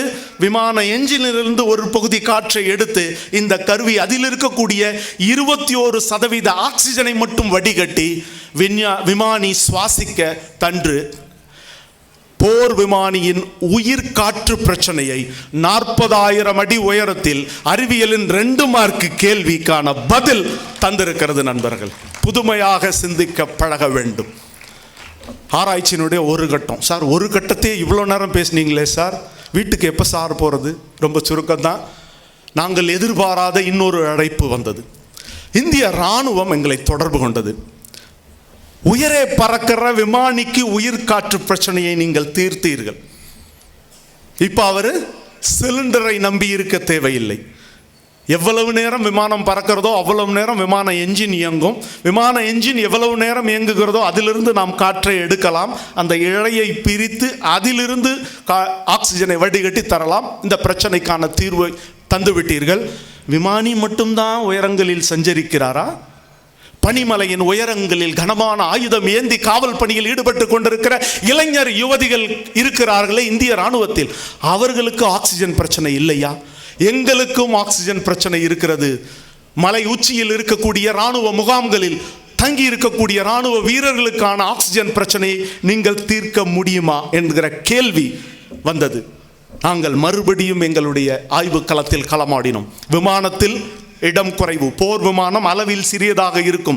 எதிரிகளினுடைய ரடாரின் பார்வைக்கு சிக்கக்கூடாது என்பதற்காக போர் விமானம் அளவில் சிறியதாக வடிவமைக்கப்படும். நாங்கள் உருவாக்கிய ஆக்சிஜன் கருவியும் அளவில் சிறியதாக இருக்க வேண்டும், எடை குறைந்ததாக இருக்க வேண்டும். ஆனால் அது போர் விமானத்தை ஒரே ஒரு விமானி இயக்குவார். அவருடைய ஆக்சிஜன் தேவைக்கு அது சரி. ஆனால் இங்கே இராணுவ முகாம்களில் நூற்றுக்கணக்கான வீரர்கள் இருப்பார்களே, இதே தொழில்நுட்பம் பிரஷர் ஸ்விங் அட்சார்ப்ஷன் என்கிற தத்துவத்தின் அடிப்படையில் ஒரு பெரிய நிலத்தில் அமைக்கக்கூடிய மெடிக்கல் ஆக்சிஜன் பிளான்ட் என்கிற மருத்துவ ஆக்சிஜன் கருவியை நாங்கள் உருவாக்கி அது வெற்றிகரமாக இப்பொழுது லே லடாக் பகுதிகளிலும் வடகிழக்கு மலைகளிலும் இருக்கக்கூடிய இராணுவ முகாம்களில் பயன்படுத்தப்பட்டு வருகிறது. என் நண்பர்களே, ஒரு 2 மார்க் கேள்விக்கான பதில் விமானியினுடைய மூச்சு பிரச்சனையை தீர்த்தது. போர் வீராங்கனைகளினுடைய உயிர் காற்றை தீர்த்து அவர்களால் சுலபமாக நடமாடி ரோந்து பணியில் ஈடுபட்டு பாதுகாப்பு பணியில் 24 மணி நேரமும் அவர்களால் களமாட முடிகிறது. இது ஆராய்ச்சியினுடைய 2வது கட்டம். சார், எப்போ சார் முடிக்க போறீங்க? கடைசி கட்டம். நாங்கள் எதிர்பாராத ஒரு திருப்பம் உலக அளவில் நிகழ்ந்தது. கோவிட் பெருந்தொற்று. உலகம் உச்சரிக்கும் ஒற்றை சொல்லாக ஆக்சிஜன் மாறி போனது. காலி ஆக்சிஜன் சிலிண்டர்களோடு கிலோமீட்டர் நீள வரிசை ஆக்சிஜன் சாவடிகளுக்கு முன்பாக. பிரதர், ஆக்சிஜன் கிடைக்குமா? சிஸ்டர், ஆக்சிஜன் கிடைக்குமா? நான் கூடுதலாக பணம் தரேன், ஆக்சிஜன் கிடைக்குமா? தெரிஞ்சவங்களுக்கு தொலைபேசி, ஆக்சிஜன் ஆக்சிஜன் ஆக்சிஜன் என்ற ஒற்றை சொல் தேசத்தின் தலைப்பு செய்தியாக உச்சரிக்கப்பட்டது. இந்திய அரசு போர் விஞ்ஞானிகளை, இராணுவ விஞ்ஞானிகளை அழைத்தது. விமானிகளுக்கு ஆக்சிஜன் தந்தீர்கள், இராணுவ வீரர்களுக்கு ஆக்சிஜன் தந்தீர்கள். 140 கோடி மக்களும் கிராமத்து வீதிகளில், நகரத்து சாலைகளில் ஆக்சிஜன் கிடைக்குமா, ஆக்சிஜன் கிடைக்குமா என்று அங்கலாய்க்கிறார்கள். மருத்துவமனைகளில் ஆக்சிஜன் இல்லாமல் மறுதளிக்கப்பட்டு திரும்பியவர்கள் எத்தனை பேர். இந்த நேரத்தில் கோவிட் பெருந்தொற்று காரணமாக ஊரடங்கு உத்தரவு, வாகனங்கள் நகர முடியவில்லை. எங்களுடைய இராணுவ விஞ்ஞானிகள் 3 மாத காலம் எங்கெங்கெல்லாம் அவர்களால் சென்று தங்க முடியுமோ, தொழிற்சாலைகளிலும் ஆய்வுக்கூடங்களிலும் 3 மாத காலம் தங்கள் குடும்பத்தினரை விட்டு ஆராய்ச்சி பணியில் ஈடுபட்டு 3 மாத காலம் நீங்கள் ஊரடங்கு உத்தரவில் வீட்டில் இருந்த அந்த காலகட்டத்தில் நாங்கள் 500 மெடிக்கல் ஆக்சிஜன் பிளான்ட் கருவிகளை உருவாக்கி, இந்திய தொழில்துறையின் உதவியோடு உருவாக்கி, இந்திய விமானப்படை விமானங்கள் மூலம் இந்தியாவின் பல மாவட்டங்களுக்கும் அது சென்று ஆக்சிஜன் தேவையை ஓரளவுக்கு அது சந்தித்தது. ஜனநாயக நாட்டில் எது முக்கியம்னா ஓட்டுச்சாவடி இல்லையா? ஜனநாயக நாட்டில் முக்கியமானது ஓட்டுச்சாவடி. கரோனா காலத்தில் முக்கியமானது ஓட்டு சாவடி. ஒரு 2 மார்க் கேள்விக்கான பதில் நண்பர்களே, வித்தியாசமாக யோசிக்கும் போது, புதுமையாக சிந்திக்கும் பொழுது உங்களுடைய அறிவு ஒரு ஆராய்ச்சி கட்டுரையிலோடு சுருங்கிவிடக்கூடாது. எங்களுடைய ஆராய்ச்சி எல்லாம் ஆராய்ச்சி கட்டுரைகளாகவே நின்று விடாமல் அவை தேசம் காக்கிற படைப்புகளாக இருக்கின்றன. எங்களுடைய ஆராய்ச்சி வெறும் காகிதமாக இல்லாமல் எல்லை காக்கும் ஆயுதமாக இருக்கிறது. மாணவ மாணவிகளே, பெரியவர்களே, இல்லத்தரசிகளே, புதுமையாக யோசிக்க பழகுங்கள். உங்கள் பிள்ளைகளை புதுமையாக யோசிக்க விடுங்கள். புதுமையாக சிந்திக்கிறவர்கள் எல்லோரும் விஞ்ஞானி ஆக வேண்டும் என்று நான் பேச வரவில்லை. நீங்கள் எந்த துறையில் இருந்தாலும் புதுமையாக யோசியுங்கள். வழக்கறிஞராக இருக்கிற ஒருவர் வழக்கறிஞர் தொழிலில் ஆர்டிஃபிஷியல் இன்டெலிஜென்ஸ் என்கிற செயற்கை நுண்ணறிவை எப்படி பயன்படுத்த முடியும் என்று யோசிக்க வேண்டும். மருத்துவராக இருக்கிற ஒருவர் வர்ச்சுவல் ரியாலிட்டி என்கிற மெய்நிகர் தொழில்நுட்பங்களை மருத்துவத்துறையில் எப்படி பயன்படுத்த வேண்டும் என்று யோசிக்க வேண்டும்.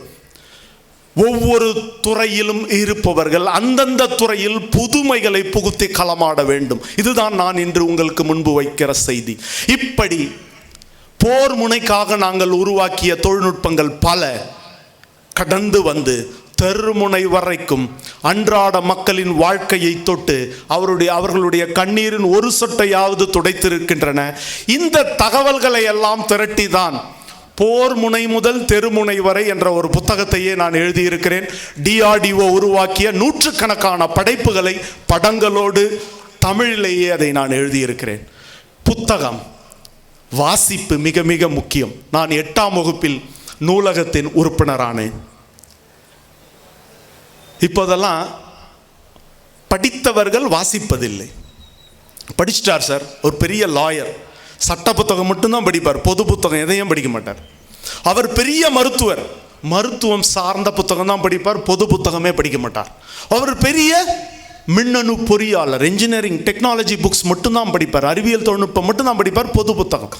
படித்தவர்கள் வாசிப்பதில்லை. படிப்பு என்பது துறை சார்ந்து, பாடத்திட்டம் சார்ந்து இருப்பது.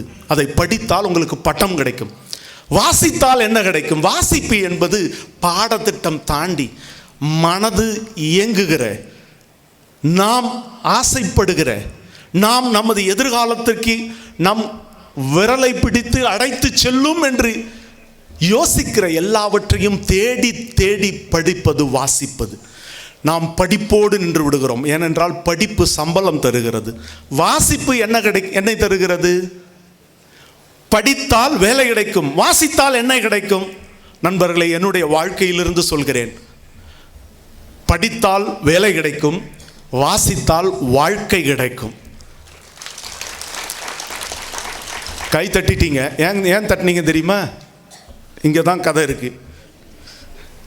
நான் இன்ஜினியரிங் முடித்த பிறகு நண்பர்களே, புத்தகங்கள் தான் என்னை வளர்த்தன. நான் வடசென்னையின் குடிசை பகுதியில் பிறந்து வளர்ந்த கால் சட்டை சிறுவன். மின்சாரம் இல்லாத வீட்டில்தான் 10ஆம் வகுப்பு படிப்பை மண்ணெண்ணெய் விளக்கில் படித்தேன். 12ஆம் வகுப்பு படிப்பை மண்ணெண்ணெய் விளக்கில் படித்தேன். பொறியியல் 1ஆம் ஆண்டையும் மண்ணெண்ணெய் விளக்கில் படித்தேன். இன்ஜினியரிங் செகண்ட் இயர் படிக்கும்போது தான் எங்கள் வீட்டில் கரண்ட்டே வந்தது. புத்தகங்கள் தான் என்னை கைப்பிடித்து வழி நடத்தின. என்னுடைய பொறியியல் படிப்பை முடித்துவிட்டு திருச்சியில் ஒரு மத்திய அரசு நிறுவனத்தில் பயிற்சி பொறியாளராக சேர்கிறேன். அந்த ட்ரைனிங் காலேஜ், அந்த பயிற்சி கல்லூரியினுடைய நூலகத்தில் ஒரு புத்தகத்தை நான் பார்க்க நேர்ந்தது. அந்த புத்தகத்தை எடுக்கிறேன்.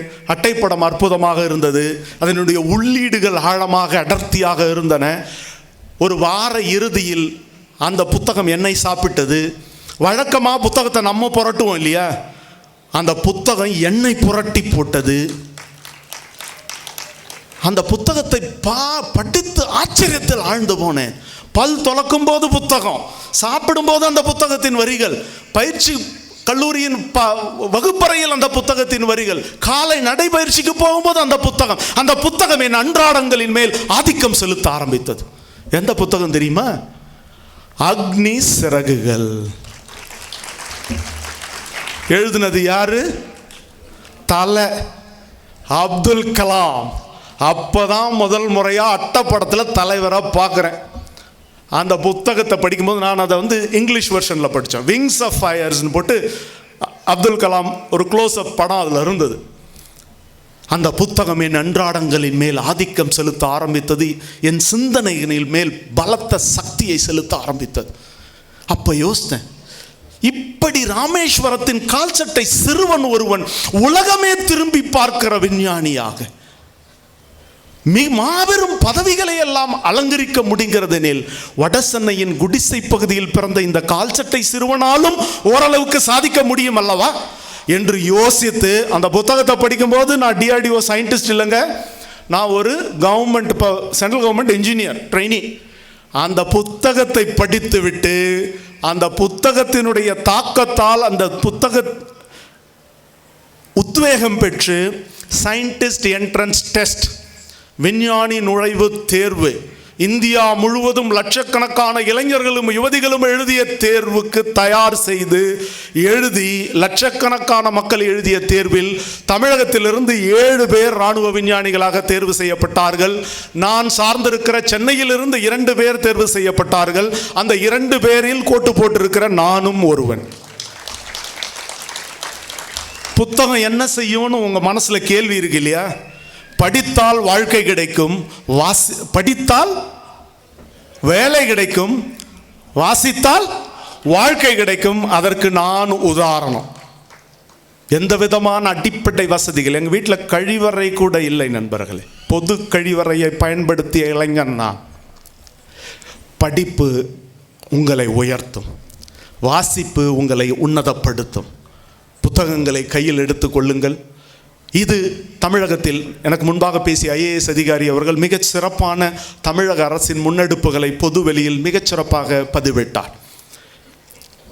தமிழகம் மிகச் சிறப்பான நிலையில் இளைஞர்களுக்கான ஒரு மாநிலமாக இப்பொழுது இருக்கிறது. 2 தகவல்களை பதிவு செய்து கொண்டு விடைபெறுகிறேன்.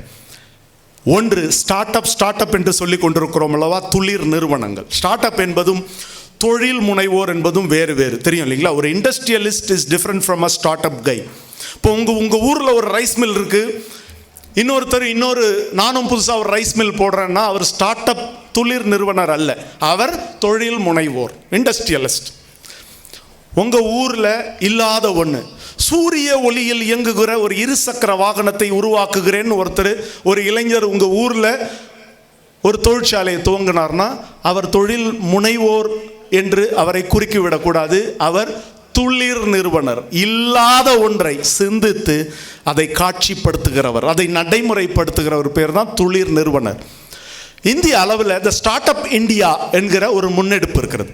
அவங்க இந்தியாவில் இருக்கக்கூடிய 28 மாநிலங்களையும் தரவரிசைப்படுத்தி இருக்கிறார்கள். அதில் டாப் பெர்ஃபார்மர்னு இந்தியாவில் 7 மாநிலங்கள் அந்த ரேங்க் வாங்கியிருக்கிறாங்க. அந்த 7 பேரில் நம்ம தமிழ்நாடு இல்லை. என்ன சார் தமிழ்நாடு சிறப்பானதுன்னு இப்போ தான் பீடிகெல்லாம் போட்டுட்டு அந்த 7 பேரில் நம்ம இல்லைன்றீங்களே? இந்த டாப் பெர்ஃபார்மருக்கு மேலே பெஸ்ட் பெர்ஃபார்மர்னு ஒரு 5 மாநிலங்கள் இருக்கிறது. அதில் நாமும் ஒருவர், நமது தமிழகமும் ஒன்று. இப்பொழுது மிக பரபரப்பாக பேசப்படுகிற, பொதுவெளியில் உன்னிப்பாக கவனிக்கப்படுகிற பாதுகாப்பு மற்றும் விண்வெளி துறை சார்ந்த தொழில்நுட்பங்கள், ஏஎஸ்டி என்று சொல்வார்கள், ஏரோஸ்பேஸ் அண்ட் டிஃபென்ஸ், அது தொடர்பான ஒரு பெரிய திட்டம் இந்தியாவில் செயல்படுத்தப்பட்டு வருகிறது. அந்த திட்டம் ஒன்றும் இல்லைங்க, குறிப்பிட்ட மாநிலத்தை தேர்ந்தெடுப்பார்கள்.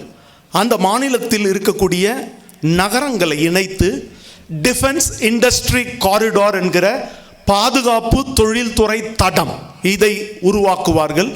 அங்கே ஏற்கனவே இருக்கிற நிறுவனங்களோடு புதிய நிறுவனங்களும் முதலீடு செய்து இறங்கும். விண்வெளி மற்றும் பாதுகாப்பு தொடர்பான ஆராய்ச்சி, உற்பத்தி, பயிற்சி, பராமரிப்பு உள்ளிட்ட பல துறைகளில், aerospace and defence, research, development, production, maintenance, இது துறை சார்ந்த வாய்ப்புகள் கிடைக்கப் போகிறது. ஆக இளைஞர்களுக்கான பெரும் வாய்ப்பு இதில் இருக்கிறது.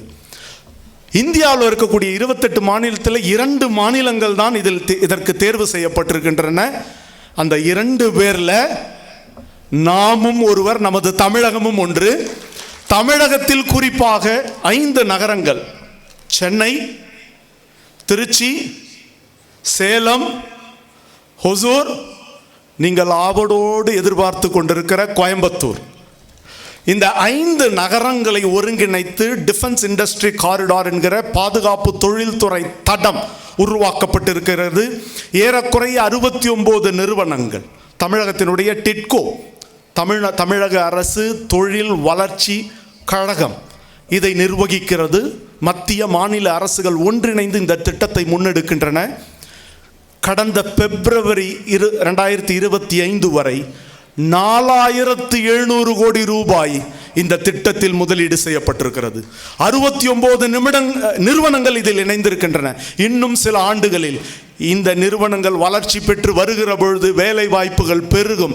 ஆராய்ச்சி வாய்ப்புகள், உற்பத்தி வாய்ப்புகள், பயிற்சி வாய்ப்புகள், பராமரிப்பு வாய்ப்புகள் என்று நம் இளம் தலைமுறையினருக்கான வாய்ப்புகள், துறை சார்ந்த படிப்புகளும் அது தொடர்பான படிப்புகளும் படித்தவர்கள் எல்லாம் இதில் நீங்கள் களமாடலாம். அப்படிப்பட்ட அற்புதமான திறப்பின் வாசலில் நம் இளைஞர்களும் யுவதிகளும் நின்று கொண்டிருக்கிறார்கள். இந்த தருணத்தில் அறிவியல் சார்ந்த முன்னெடுப்புகள், பொது வெளியில் அறிவியலை விதைக்கிற இது போன்ற முயற்சிகள் வரவேற்கத்தக்கவை.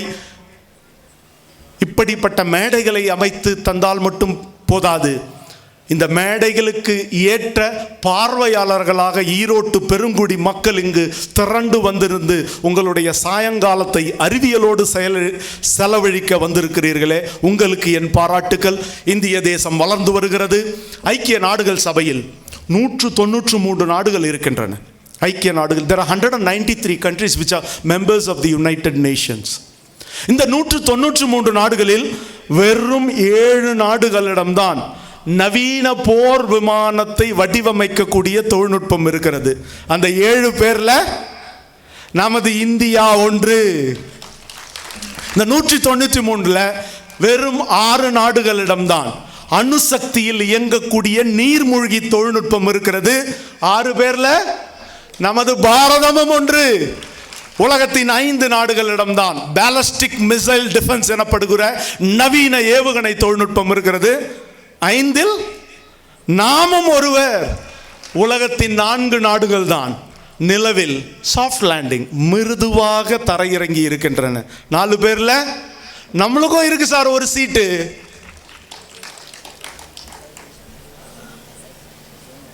The first supersonic missile which has come into production and service, எது தெரியுமா? சூப்பர்சானிக் என்கிற மீ வேக ஏவுகணை போர்ப்படைகளினுடைய பயன்பாட்டுக்கு வந்தது எது தெரியுமா? எந்த ஏவுகணை தெரியுமா? எனக்கு முன்னாடி பேசின பேச்சாளர் கூட குறிப்பிட்டார். பிரம்மோஸ் ஏவுகணை. பிரம்மோஸ் ஏவுகணையை வடிவமைத்து உருவாக்கிய தேசங்கள் 2. ஒன்று ரஷ்யா, இன்னொன்று இந்தியா. அந்த பிரம்மோஸ்ன்ற பேர் எப்படி தெரியுமா வந்திருக்கு? மாஸ்கோவான்னு ஒரு நதி ரஷ்யாவில் ஓடுது. பிரம்மபுத்திரான்ற நதி நம்ம இந்தியாவில் ஓடுது. 2 பெயர்களை இணைத்து தான் பிரம்மோஸ் என்று பெயர் வந்திருக்கிறது.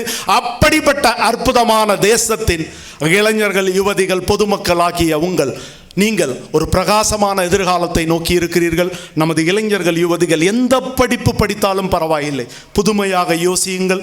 உங்கள் நேரத்தை எப்படி நான் என்னுடைய சக குடிமகனின் வாழ்க்கையில் ஒரு மாற்றத்தை, அவர்களுடைய கண்ணீரை தொட்டு துடைக்கிற ஒரு கைவிரலாக எனது கண்டுபிடிப்பு இருக்குமா? அவர் கண்ணீரை துடைக்கிற கைக்குட்டையாக எனது கண்டுபிடிப்பு இருக்குமா? அவர்களுடைய வலியை குறைப்பதாக எனது மூளையை நான் பயன்படுத்த முடியுமா என்று யோசித்து நீங்கள் களமாட வேண்டும். உள்ளுக்குள் உழல்கின்ற உங்கள் கற்பனைகள் உயிர் பெறுக, சொல்லுக்கு சிக்காத உங்கள் சொப்பனங்கள் மெய்ப்படுக என்று வாழ்த்தி விடைபெறுகிறேன். நன்றி, வணக்கம். அனைவருக்கும் வணக்கம். இந்த 21வது ஈரோடு புத்தக திருவிழாவை சிறப்பாக நடத்தி கொண்டிருக்கின்ற மக்கள் சிந்தனை பேரவையினுடைய தலைவர் திரு ஸ்டாலின் குணசேகரன் அவர்களே, தலைமை ஏற்றிருக்கின்ற நந்தா கல்வி நிறுவனங்களின் தலைவர் திரு வி சண்முகம் அவர்களே,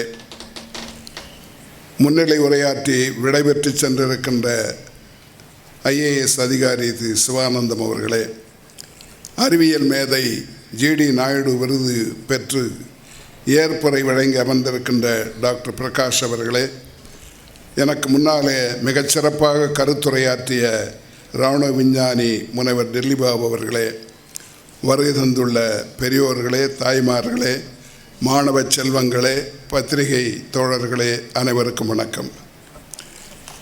ஈரோடு என்றாலே எனக்கு ரொம்ப பிடிக்கும். நான் சொல்வதுண்டு, பக்தர்களை கேட்டால் காசி ராமேஸ்வரம் என்று சொல்வார்கள்.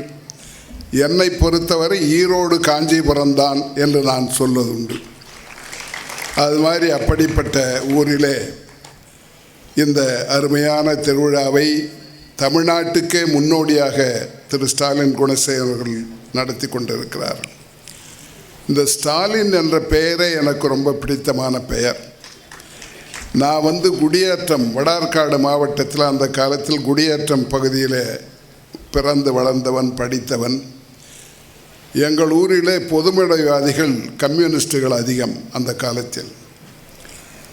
நான் 6ஆம் வகுப்பு படிக்கும் பொழுது முதலாக ₹1 காசு கொடுத்து வாங்கி கொண்டு வீட்டிலே போய் மாட்டிய படம் ஜோசப் ஸ்டாலின் படம்.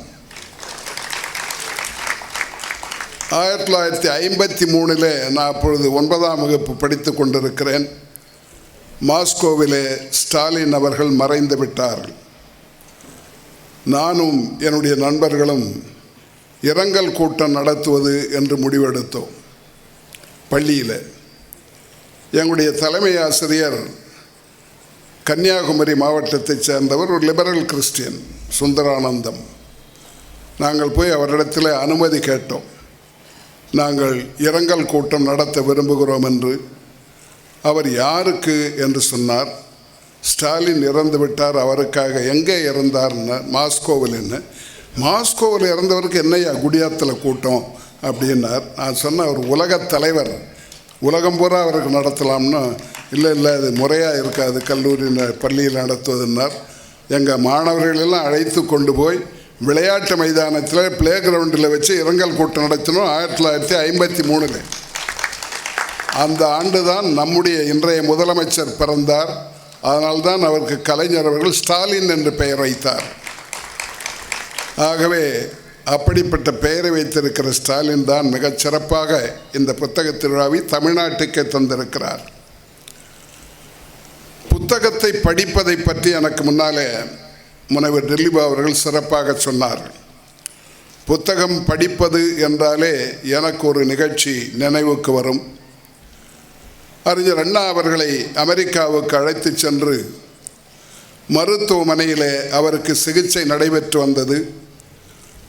டாக்டர் மில்லர் அவர்தான் அவருக்கு சிகிச்சை அளித்து கொண்டிருந்தார். அவர் அண்ணா பக்கத்தில் உட்கார்ந்து, நாளைக்கு உங்களுக்கு அறுவை சிகிச்சை செய்வதாக இருக்கிறோம் என்று சொன்னார்கள். உங்களுக்கு ஏதாவது கருத்து உண்டா என்று அண்ணாவை கேட்டார். அண்ணா சொன்னார், ஒரு நாள் இதை தள்ளி போட முடியுமா என்று கேட்டார். டாக்டர் நினைத்தார், ஏதோ நாள் நட்சத்திரம் பார்க்குறார் போல இருக்கு, நாள் நல்லா இல்லையா அப்படின்னார். அது அல்ல, நான் ஒரு புத்தகத்தை படித்து கொண்டிருக்கிறேன், அது பாதிதான் படித்திருக்கிறேன், மீதியை நான் நாளைக்கு படித்து முடித்து விடுகிறேன், அதற்கு பிறகு நீங்கள் செய்து கொள்ளுங்கள், என்ன வேண்டாலும் பரவாயில்லை என்று சொன்னார். அப்படி புத்தகத்திற்கு முக்கியத்துவம் தந்தவர் பேரறிஞர் அண்ணா அவர்கள். படிப்பது என்றைக்கும் நமக்கு பயனுள்ளதாக இருக்கும். அப்படிப்பட்ட புத்தகத்தை திருவிழாவாக மாற்றி இன்றைக்கு இங்கே ஆரம்பித்தது தமிழ்நாடு முழுவதும் சென்றிருக்கிறது. தமிழ்நாடு அரசுக்கு நான் நன்றி சொல்ல கடமைப்பட்டிருக்கிறேன். அதுவும் இன்றைக்கு அறிவியல் மேதை ஜிடி நாயுடு அவர்கள் பெயராலே விருது வழங்கியிருக்கிறோம். டாக்டர் பிரகாஷ் அவர்கள் பெற்றிருக்கிறார்கள். அவருக்கும் அவருடைய குடும்பத்தினருக்கு நான் வாழ்த்துக்களை தெரிவித்துக் கொள்ளுகின்றேன். இங்கே எனக்கு முன்னாலே தாமஸ் ஆல்வா எடிசனை பற்றி சொன்னார். இந்தியாவுடைய Thomas Alva Edison GD Naidu தான். அவரை பற்றி சொல்வார்கள் த மிராக்கிள் மேன், அற்புத மனிதன் என்று குறிப்பிடுவார்கள். 46 பொருளை தன்னுடைய வாழ்நாளில் கண்டுபிடித்தார். ஆனால் அவரை உலகம் அறியாமலே போய்விட்டது. பெரிய அளவுக்கு இந்தியாவுடைய பல பகுதிகளில் அவரை பற்றி தெரியாது. தந்தை பெரியார் அவரை பற்றி சொன்னார். ஜிடி நாயுடு நமக்கு கிடைத்திருக்கிற, தமிழ்நாட்டுக்கு கிடைத்திருக்கிற நிதி அவருடைய உலகம் முழுவதும் அவருடைய புகழ் பரவ வேண்டும் என்று சொன்னார். அறிஞர் அண்ணா அவர்களை பற்றி சொல்லும் பொழுது ஜிடி நாயுடுடைய அறிவியலை நாம் முழுமையாக பயன்படுத்தி கொள்ளவில்லை என்ற வருத்தம் இருக்கிறது என்று குறிப்பிட்டார்கள். அதற்கு காரணம் அவருக்கு, ஜிடி நாயுடு அவர்களுக்கு அரசாங்கத்தின் உதவி கிடைக்கவில்லை. அவர் எதிர்பார்த்தது நடக்கவில்லை. அவருக்கு வரி மேல் வரி போட்டார்கள். அவர் என்ன நினைத்தாரோ அது செய்ய முடியாமல் போனது.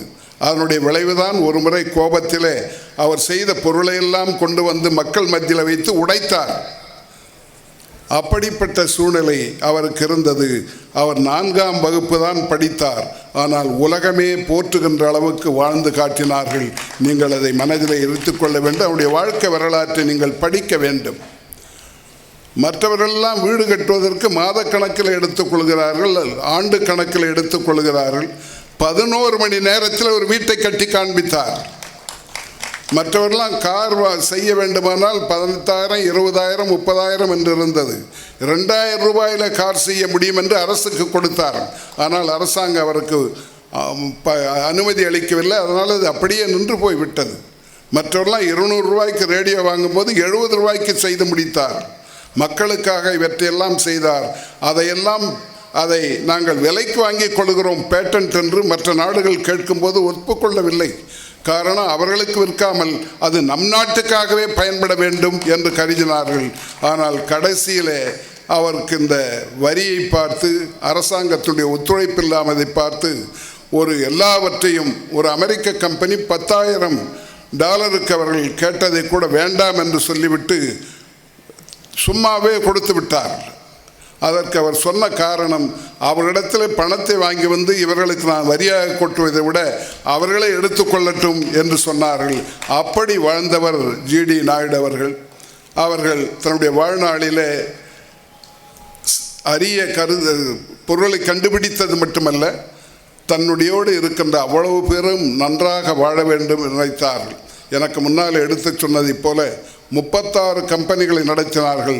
அந்த கம்பெனியில் இருக்கிற அவ்வளவு பேரும் சிறப்பாக வர வேண்டும் என்று விரும்பினார்கள்.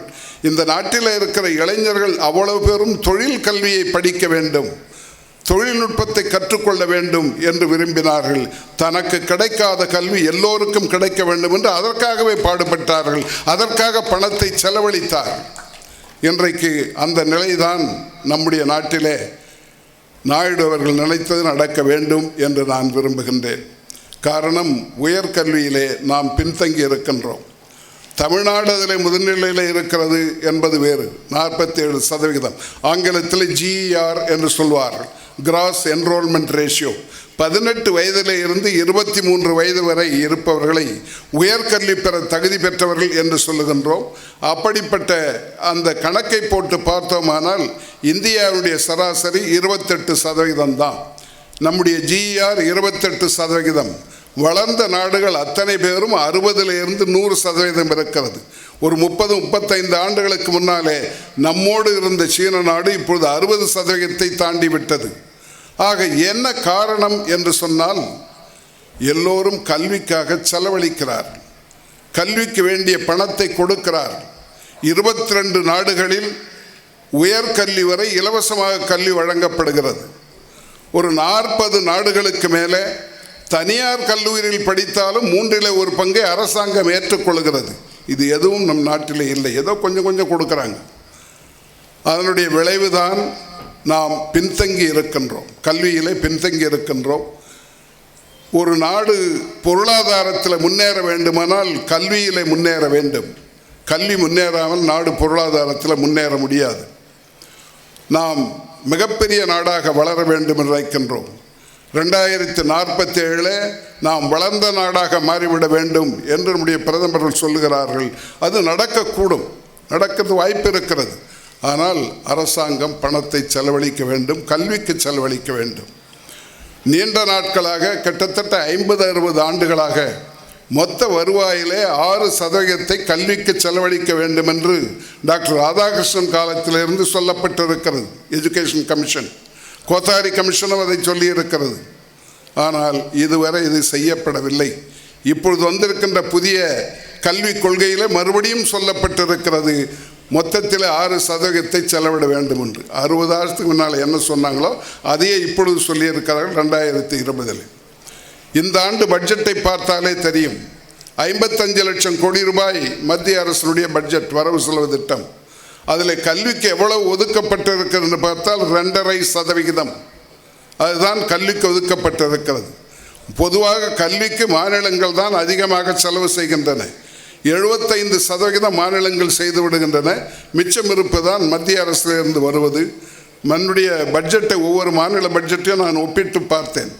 எல்லா பட்ஜெட்டிலும் 12%-15% 15% ஒதுக்கி இருக்கிறார்கள். இந்த ஆண்டு தமிழ்நாடு ஒன்றுதான் 21% ஒதுக்கிறது. இந்தியாவில் வேறு எந்த மாநிலமே கிடையாது.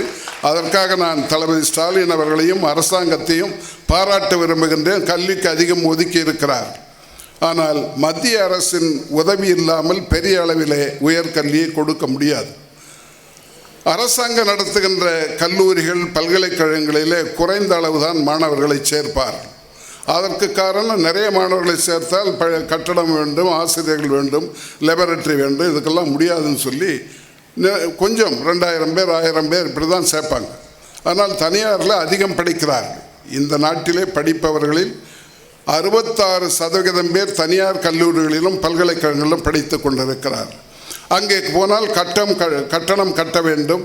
அது பல பேராலே முடியவில்லை, ஏழைகளாலே முடியவில்லை. மத்திய தர வகுப்பை சார்ந்தவர்கள் கடன் வாங்கி எப்படியாவது படிக்க வைக்கிறார்கள்.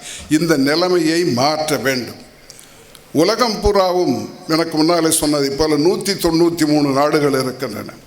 இதில் பப்ளிக் எக்ஸ்பெண்டிச்சர் ஆன் எஜுகேஷன், கல்விக்கு ஒரு நாட்டில் எவ்வளவு செலவழிக்கப்படுகிறது என்பதை வைத்து ஒரு ரேங்கிங் போடப்பட்டிருக்கிறது. அந்த ரேங்கிங்கில் இந்தியாவுக்கு 155வது இடம். கல்விக்கு பப்ளிக் எக்ஸ்பெண்டிச்சர் ஆன் எஜுகேஷன் 155வது இடம். இன்னும் உங்களுக்கு சரியாக சொல்ல வேண்டுமானால் per capita expenditure on higher education என்று ஒன்று இருக்கிறது. ஒவ்வொரு உயர்கல்வி பெறும் மாணவர்களுக்கும் ஒரு மாணவனுக்கு எவ்வளவு பணம் செலவழிக்கப்படுகிறது என்பது ஒரு கணக்குண்டு. அந்த கணக்கை பார்த்தீர்களானால் நம்முடைய நாட்டிலே $30 செலவழிக்கிறோம் பெர் கேபிட்டா எக்ஸ்பெண்டிச்சர். அமெரிக்காவில் நம்மை போல 25 மடங்கு செலவழிக்கிறார். ஏற்கனவே வளர்ந்த நாடு, ஆனாலும் கல்விக்கு முக்கியத்துவம் கொடுத்து செய்கிறார்கள். இதை நான் நினைவுபடுத்த விரும்புகிறேன். காரணம், ஒரு நாடு வளர வேண்டுமானால், குடும்பம் வளர வேண்டுமானால் உயர்கல்வி வேண்டும். உயர்கல்வி வீட்டையும் உயர்த்தும், நாட்டையும் உயர்த்தும். உதாரணத்திற்கு சொல்ல வேண்டுமானால், எனக்கு முன்னாலே நம்முடைய ஸ்டாலின் அவர்கள் பேசும்போது சொன்னார்கள், நாங்கள் நடத்துகின்ற ஒரு திட்டம் ஸ்டார்ஸ் திட்டம் என்று, support the advancement of rural students என்று. கிராமப்புற மாணவர்கள் அரசு பள்ளியில் படிப்பவர்களை நாங்களுக்கு அவர்கள் நுழைவுத் தேர்வு எழுதாமலே விஐடிக்கு வர முடியும். அதற்கு தான் ஸ்டார்ஸ் என்று பெயர். சின்ன மாவட்டங்களில் ஒரு மாணவன் ஒரு மாணவி, பெரிய மாவட்டங்களில் 2 மாணவன் மாணவி எடுத்து இந்த ஆண்டு 100 சொச்சம் பேரை சேர்த்திருக்கின்றோம். இதுவரை 1000 பேர் அதில் பலனடைந்திருக்கிறார். எல்லாமே இலவசம். கல்வி, தங்குமிடம், சாப்பாடு எல்லாம் சொல்லி வேலை வாங்கி கொடுக்கின்ற அளவுக்கு நாம் செய்கிறோம். அந்த கணக்கை நான் பார்த்தேன். அந்த பையனோ அல்லது பொண்ணோ வந்து சேரும் பொழுது அந்த வீட்டினுடைய வருமானம், அப்பாவினுடைய வருமானம் 5000 10,000 ரூபாய் தான் மாத வருமானம். ஆனால் இந்த பையன் இங்கே முடித்து விட்டு இந்த மாணவன் அவனை வேலை வாங்கி போகும் பொழுது அவன் அப்பா சம்பாதிப்பதை போல 10 இருந்து 20 மடங்கு சம்பாதிக்கிறான். 50,000 1 லட்சம் வரை மாத சம்பளம் அவனுக்கு கிடைக்கிறது. ஒரு பெரிய மாற்றத்தை ஒரு குடும்பத்தில் ஏற்படுத்த வேண்டுமானால் உயர்கல்வியை கொடுக்க வேண்டும். நாட்டுக்கு எப்படி பயன்படுகிறது என்பதையும் நீங்கள் தெரிந்து கொள்ள வேண்டும். இங்கே இருந்து படித்துவிட்டு வெளிநாட்டிலே போய் வேலை செய்கின்ற நம்முடைய இளைஞர்கள் அங்கே இருந்து பணத்தை திரும்ப அனுப்புகிறார். அப்பாவுக்கோ அம்மாவுக்கோ அல்லது யாருக்க மனைவிக்கோ யாருக்கோ அனுப்புவார். அதற்கு ரெமிட்டன்ஸ் என்று ஆங்கிலத்தில் பெயர். அந்த ரெமிட்டன்ஸ் உலகத்திலேயே அதிகமாக இருப்பது இந்தியாவுக்குத்தான். பணம் வருவது இந்தியாவுக்குத்தான். 2024 11 லட்சம் கோடி ரூபாய் வந்திருக்கிறது. வெறும் 28% GR வைத்துக்கொண்டே 11 லட்சம் ரூபாய் நம்மால் பெற முடிகிறது என்று சொன்னால் நாம் பெரிய அளவிலே கல்வியில் வளர்ந்தால் எப்படிப்பட்ட நிலைமை நமக்கு உண்டாகும், எவ்வளவு வளர முடியும். இந்த கல்வி இல்லாதனுடைய காரணம் அந்த பல மாநிலங்களில் அதுக்கு முக்கியத்துவம் தரப்படவில்லை. தமிழ்நாட்டில் இந்த GR என்பது தமிழ்நாட்டில் 47%, பீகாரில் 17%, யூபியில் 22%. தென் மாநிலங்கள் அத்தனையும் 30-35க்கு மேலே இருக்கின்றன. அதுக்கெல்லாம் காரணத்தை நாம் கண்டுபிடிக்க முடியாது. இன்னும் அதற்கு முக்கியத்துவம் அளிக்கப்படாமல் இருக்கிறது. 16ஆம் நூற்றாண்டிலேயே அதிவேர் ராமபாண்டியன் சொன்னார், கற்கை நன்றே கற்கை நன்றே பிச்சை புகினும் கற்கை நன்றே. ஏழைகளை பார்த்து சொன்னார், பிச்சை எடுத்தாவது படிக்கவை குழந்தைகளை என்று. பின்னாலே வந்த பாரதியார் கொஞ்சம் வசதியானவர்களை பார்த்து சொன்னார். இந்த நூற்றாண்டில் வாழ்ந்தவர்களே 20ஆம் நூற்றாண்டில் அன்னசத்திரம் 1000 வைத்தல், ஆலயம் 10,000 நாட்டல், அங்கு யாவினும் புண்ணியம் கோடி, ஆங்கோர் ஏழைக்கு எழுத்தறிவித்தல் என்று பாரதியார் சொன்னார். உன்னிடத்தில் கொஞ்சம் பணம் இருந்தால் கோயிலுக்கு கொண்டு போய் கொடுக்காத, தர்மம் பண்ணாத, ஒரு பையனை ஏழையை படிக்கவை என்று பாரதியார் சொன்னார்கள். அப்படிப்பட்ட நிலை தமிழ்நாட்டில் வர வேண்டும். படிக்காதவனே இல்லை. எந்த ஏழை மாணவனும் மாணவியும் படிக்காமல் இல்லை. அவர்கள் படிக்க வைக்கப்படுகிறார்கள் என்பதை நாம் நினைத்தால் செய்ய முடியும். அதற்கு நாங்கள் ஒரு முன்னுதாரணமாக எங்களுடைய மாவட்டத்தில் செய்து கொண்டிருக்கிறோம். பழைய வடார்காடு மாவட்டம் இப்பொழுது 4 மாவட்டங்களாக பிரிக்கப்பட்டிருக்கின்றன. வேலூர், திருவண்ணாமலை, திருப்பத்தூர், ராணிப்பேட்டை என்று இந்த 4 மாவட்டங்களும் உள்ளடக்கிய அந்த ஒரு இடத்துக்கு அனைவருக்கும் உயர்கல்வி அறக்கட்டளை என்ற ஒன்றை ஏற்படுத்தி யாரும் 10ஆம் வகுப்போடு 12ஆம் வகுப்போடு நின்றுவிடக்கூடாது. அவர்கள் ஏதாவது இடத்துல எங்கேயாவது போய் படித்து கொள்ளலாம். எனி டிகிரி ஆர் டிப்ளமோ ஏதாவது ஒன்றை படிக்க வேண்டும், அதற்கு உதவி செய்கிறோம் என்று சொல்லி 10 ஆண்டு காலமாக செய்து கொண்டிருக்கிறோம். இதுவரை 10,000 பேர் பலனடைந்திருக்கிறார். 10,5 கோடி ரூபாய் கொடுத்திருக்கிறோம். அந்த பணம் எங்கே இருந்து வருகிறது தெரியுமா? உங்களுக்கு நான் சொல்ல வேண்டும். சாதாரண மக்கள் நினைத்தாலே படிக்க வைக்க முடியும். எங்களுடைய ஆசிரியர்களும் ஆசிரியர் இல்லாத ஊழியர்களும் விஐடியில் பணியாற்றுவர்கள் வருஷத்துக்கு ஒரு முறை 1 நாள் சம்பளத்தை கொடுக்கிறார். என்னுடைய பிறந்த நாளில் கொடுப்பால் நான் அப்படியே அந்த அறக்கட்டளை கொடுத்து விடுவேன். அதுவே 1 கோடி ரூபாய் வருகிறது. மிச்சம் இருப்பதை வெளியில் இருந்து வசூல் செய்கிறோம். எல்லா மாவட்டத்திலும் இதை செய்ய முடியும். எங்கெங்கே ஏழைகள் படிக்காமல் இருக்கிறார்களோ அவ்வளவு பேரையும் படிக்க வைக்க முடியும். காரணம், கல்வி இருந்தால்தான் நாடும் வளம் பெறும். நம்முடைய நாட்டில் இருக்கிற மக்களாட்சியும் பலம் பெறும். மக்களாட்சி என்பது உங்களுக்கு தெரியும், 2 விதமாக இருக்கும். Full democracy, flat democracy, FLAWED. அரைகுறை மக்களாட்சி, அது குறையுள்ள மக்களாட்சி தான். நாம் இந்த 2வது வகையில் தான் இருக்கிறோம். இந்த உலகத்திலேயே 25 நாடுகள் தான் ஃபுல் டெமோக்ரஸி, முழுமையான மக்களாட்சி. ஆசிய நாடுகளில் தென்கொரியாவும் ஜப்பானும் மட்டும்தான் அதில் இருக்கிறது. மற்றவர்களெல்லாம் இந்த ஃப்ளாட் டெமோக்ரஸி அல்லது வேறு விதமான ஆட்சிகள் நடைபெற்று கொண்டிருக்கின்றன. நாமும் அவர்களோடு போட்டி போட வேண்டுமானால் மக்களுக்கு விழிப்புணர்ச்சி வேண்டும். விழிப்புணர்ச்சி இருந்தால்தான் அரசாங்கம் சரியாக செய்கிறதா இல்லையா என்பதை தெரிந்து கொள்ள முடியும். Eternal vigilance is the price of liberty என்று குறிப்பிடுவார். அப்படிப்பட்ட தெரியாமல் இருக்கிற காரணத்தினாலே வளர்கிறது, இல்லை என்று நாம் சொல்ல முடியாது. இந்தியா வளர்ந்து கொண்டிருக்கிறது. நாம் ஒரு 6-7 ஆண்டுகளுக்கு முன்னாலே 7வது இடத்துல இருந்தோம் உலகத்தினுடைய மொத்த வருவாயில். அதற்கு பிறகு பிரான்ஸையும் இங்கிலாந்தையும் தள்ளிவிட்டு நாம் 5வது இடத்துக்கு வந்தோம். இப்பொழுது இந்த ஆண்டு நாம் 4வது இடத்திற்கு வந்துவிட்டதாக சொல்லுகிறார். ஜப்பானை பெண்ணுக்கு தள்ளி ஒரு குறைந்த வித்தியாசத்தில் நாம் 4வது இடத்துக்கு மொத்த வருமானத்தில் டோட்டல் ஜிடிபியில் வந்திருக்கிறோம். அது ரொம்ப மகிழ்ச்சியாக இருக்கிறது. ஆனால் தனிநபர் வருமானம் என்று பார்த்தால் நாம் எங்கே இருக்கிறோம்? மொத்த வருவாயில் 4வது இடத்துல இருக்கிற நாம் தனிநபர் வருமானத்தில் 140வது இடத்துல இருக்கிறோம். பெர் கேபிட்டா இன்கம், தனிநபர் வருமானம் என்று சொல்வார்கள், அது இந்தியாவில் $2,800. நாம் யாரை ஓவர்டேக் செய்தோமோ அவர்களிடத்தில் $34,000 ஜப்பானில். 12 மடங்கு நம்மை விட அவர்கள் அதிகம். ஆக இது எவ்வாறு சரி செய்ய போகிறோம்? எப்படி இது நடக்கப் போகிறது? 146 கோடி மக்கள் நாம் வளர வேண்டும். அந்த வளர்ச்சியின் பயன் அனைவருக்கும் போய் சேர வேண்டும், ஒரு சிலருக்கு போய்விடக்கூடாது. இன்றைக்கு அதுதான் நடைபெற்று கொண்டிருக்கிறது. எக்கனாமிக் இன்ஈக்வாலிட்டி, பொருளாதார ஏற்றத்தாழ்வுகள் இந்த நாட்டை போல மிக குறைவான நாடுகள் தான் இருக்கின்றன. ஏற்கனவே நமக்கு சமுதாயத்தில் ஏற்றத்தாழ்வுகள், ஜாதியும் மதமும் நம்ம பிடித்து ஆட்டிக்கொண்டிருக்கின்றன. இப்பொழுது அதுவும் வர்ற சென்சஸில் ஜாதியை கணக்கெடுக்க சொல்லி எல்லோரும் சொல்லிவிட்டார். ஏற்கனவே ஜாதி கட்சிகள் கொஞ்சம் கொஞ்சம் இருந்தன, இப்போ எல்லாம் முழுமையாக ஜாதி கட்சியாக மாறிவிடக்கூடும். நாம் அதை என்ன செய்ய போகிறோம் என்று தெரியவில்லை. ஜாதியற்ற சமுதாயத்தை உருவாக்குவோம் என்று தந்தை பெரியாரும் டாக்டர் அம்பேத்கரும் சொன்னார்களே, அது நடக்குமா என்றும் எனக்கு தெரியவில்லை. நான் அதுக்குள்ளே போக விரும்பவில்லை, இது அது ஏற்ற இடமும் அல்ல. அப்படி இருக்கும்போது பொருளாதாரத்தில் இப்படிப்பட்ட ஏற்றத்தாழ்வு வரக்கூடாது. ஒரு சில பேருக்கு இந்த சம்பாதிக்கின்ற பணங்கள், வருகின்ற பணமெல்லாம் சொத்து போய் சேர்ந்து விடக்கூடாது. இந்தியாவிலே அப்படிப்பட்ட ஏற்றத்தாழ்வு அதிகமாக இருக்கிறது. இதை பற்றி யாரும், எந்த அரசோ எந்த அரசியல் கட்சியோ கவலைப்பட்டதாக எனக்கு தெரியவில்லை. இருக்கிற மக்களிலே மேலே இருக்கிற 10% பேர் 80% சொத்துக்களை வைத்து கொண்டிருக்கிறார். The top 10% control 80% wealth of the country. மொத்தம் 146 கோடியில் 120 கோடி பேர் லோ இன்கம் குரூப். 3ஆக பிரிப்பார்கள் மக்களை, low income, middle income, high income. அதில் 120 கோடி பேர் லோ இன்கம், குறைந்த வருமானத்தில் இருக்கிறார். வெறும் ஒரு 20 லட்சம் பேர் தான் அப்பர் இன்கம். இதெல்லாம் டிக்ளேர்டு. நான் சொல்கிறது கணக்கில் வர்றது, கணக்கில் அதெல்லாம் என்னன்னு தெரியாது. கணக்கில் எப்படி பார்த்தீர்களானா 20 லட்சம் பேர் தான் மேலே இருக்கிறார்.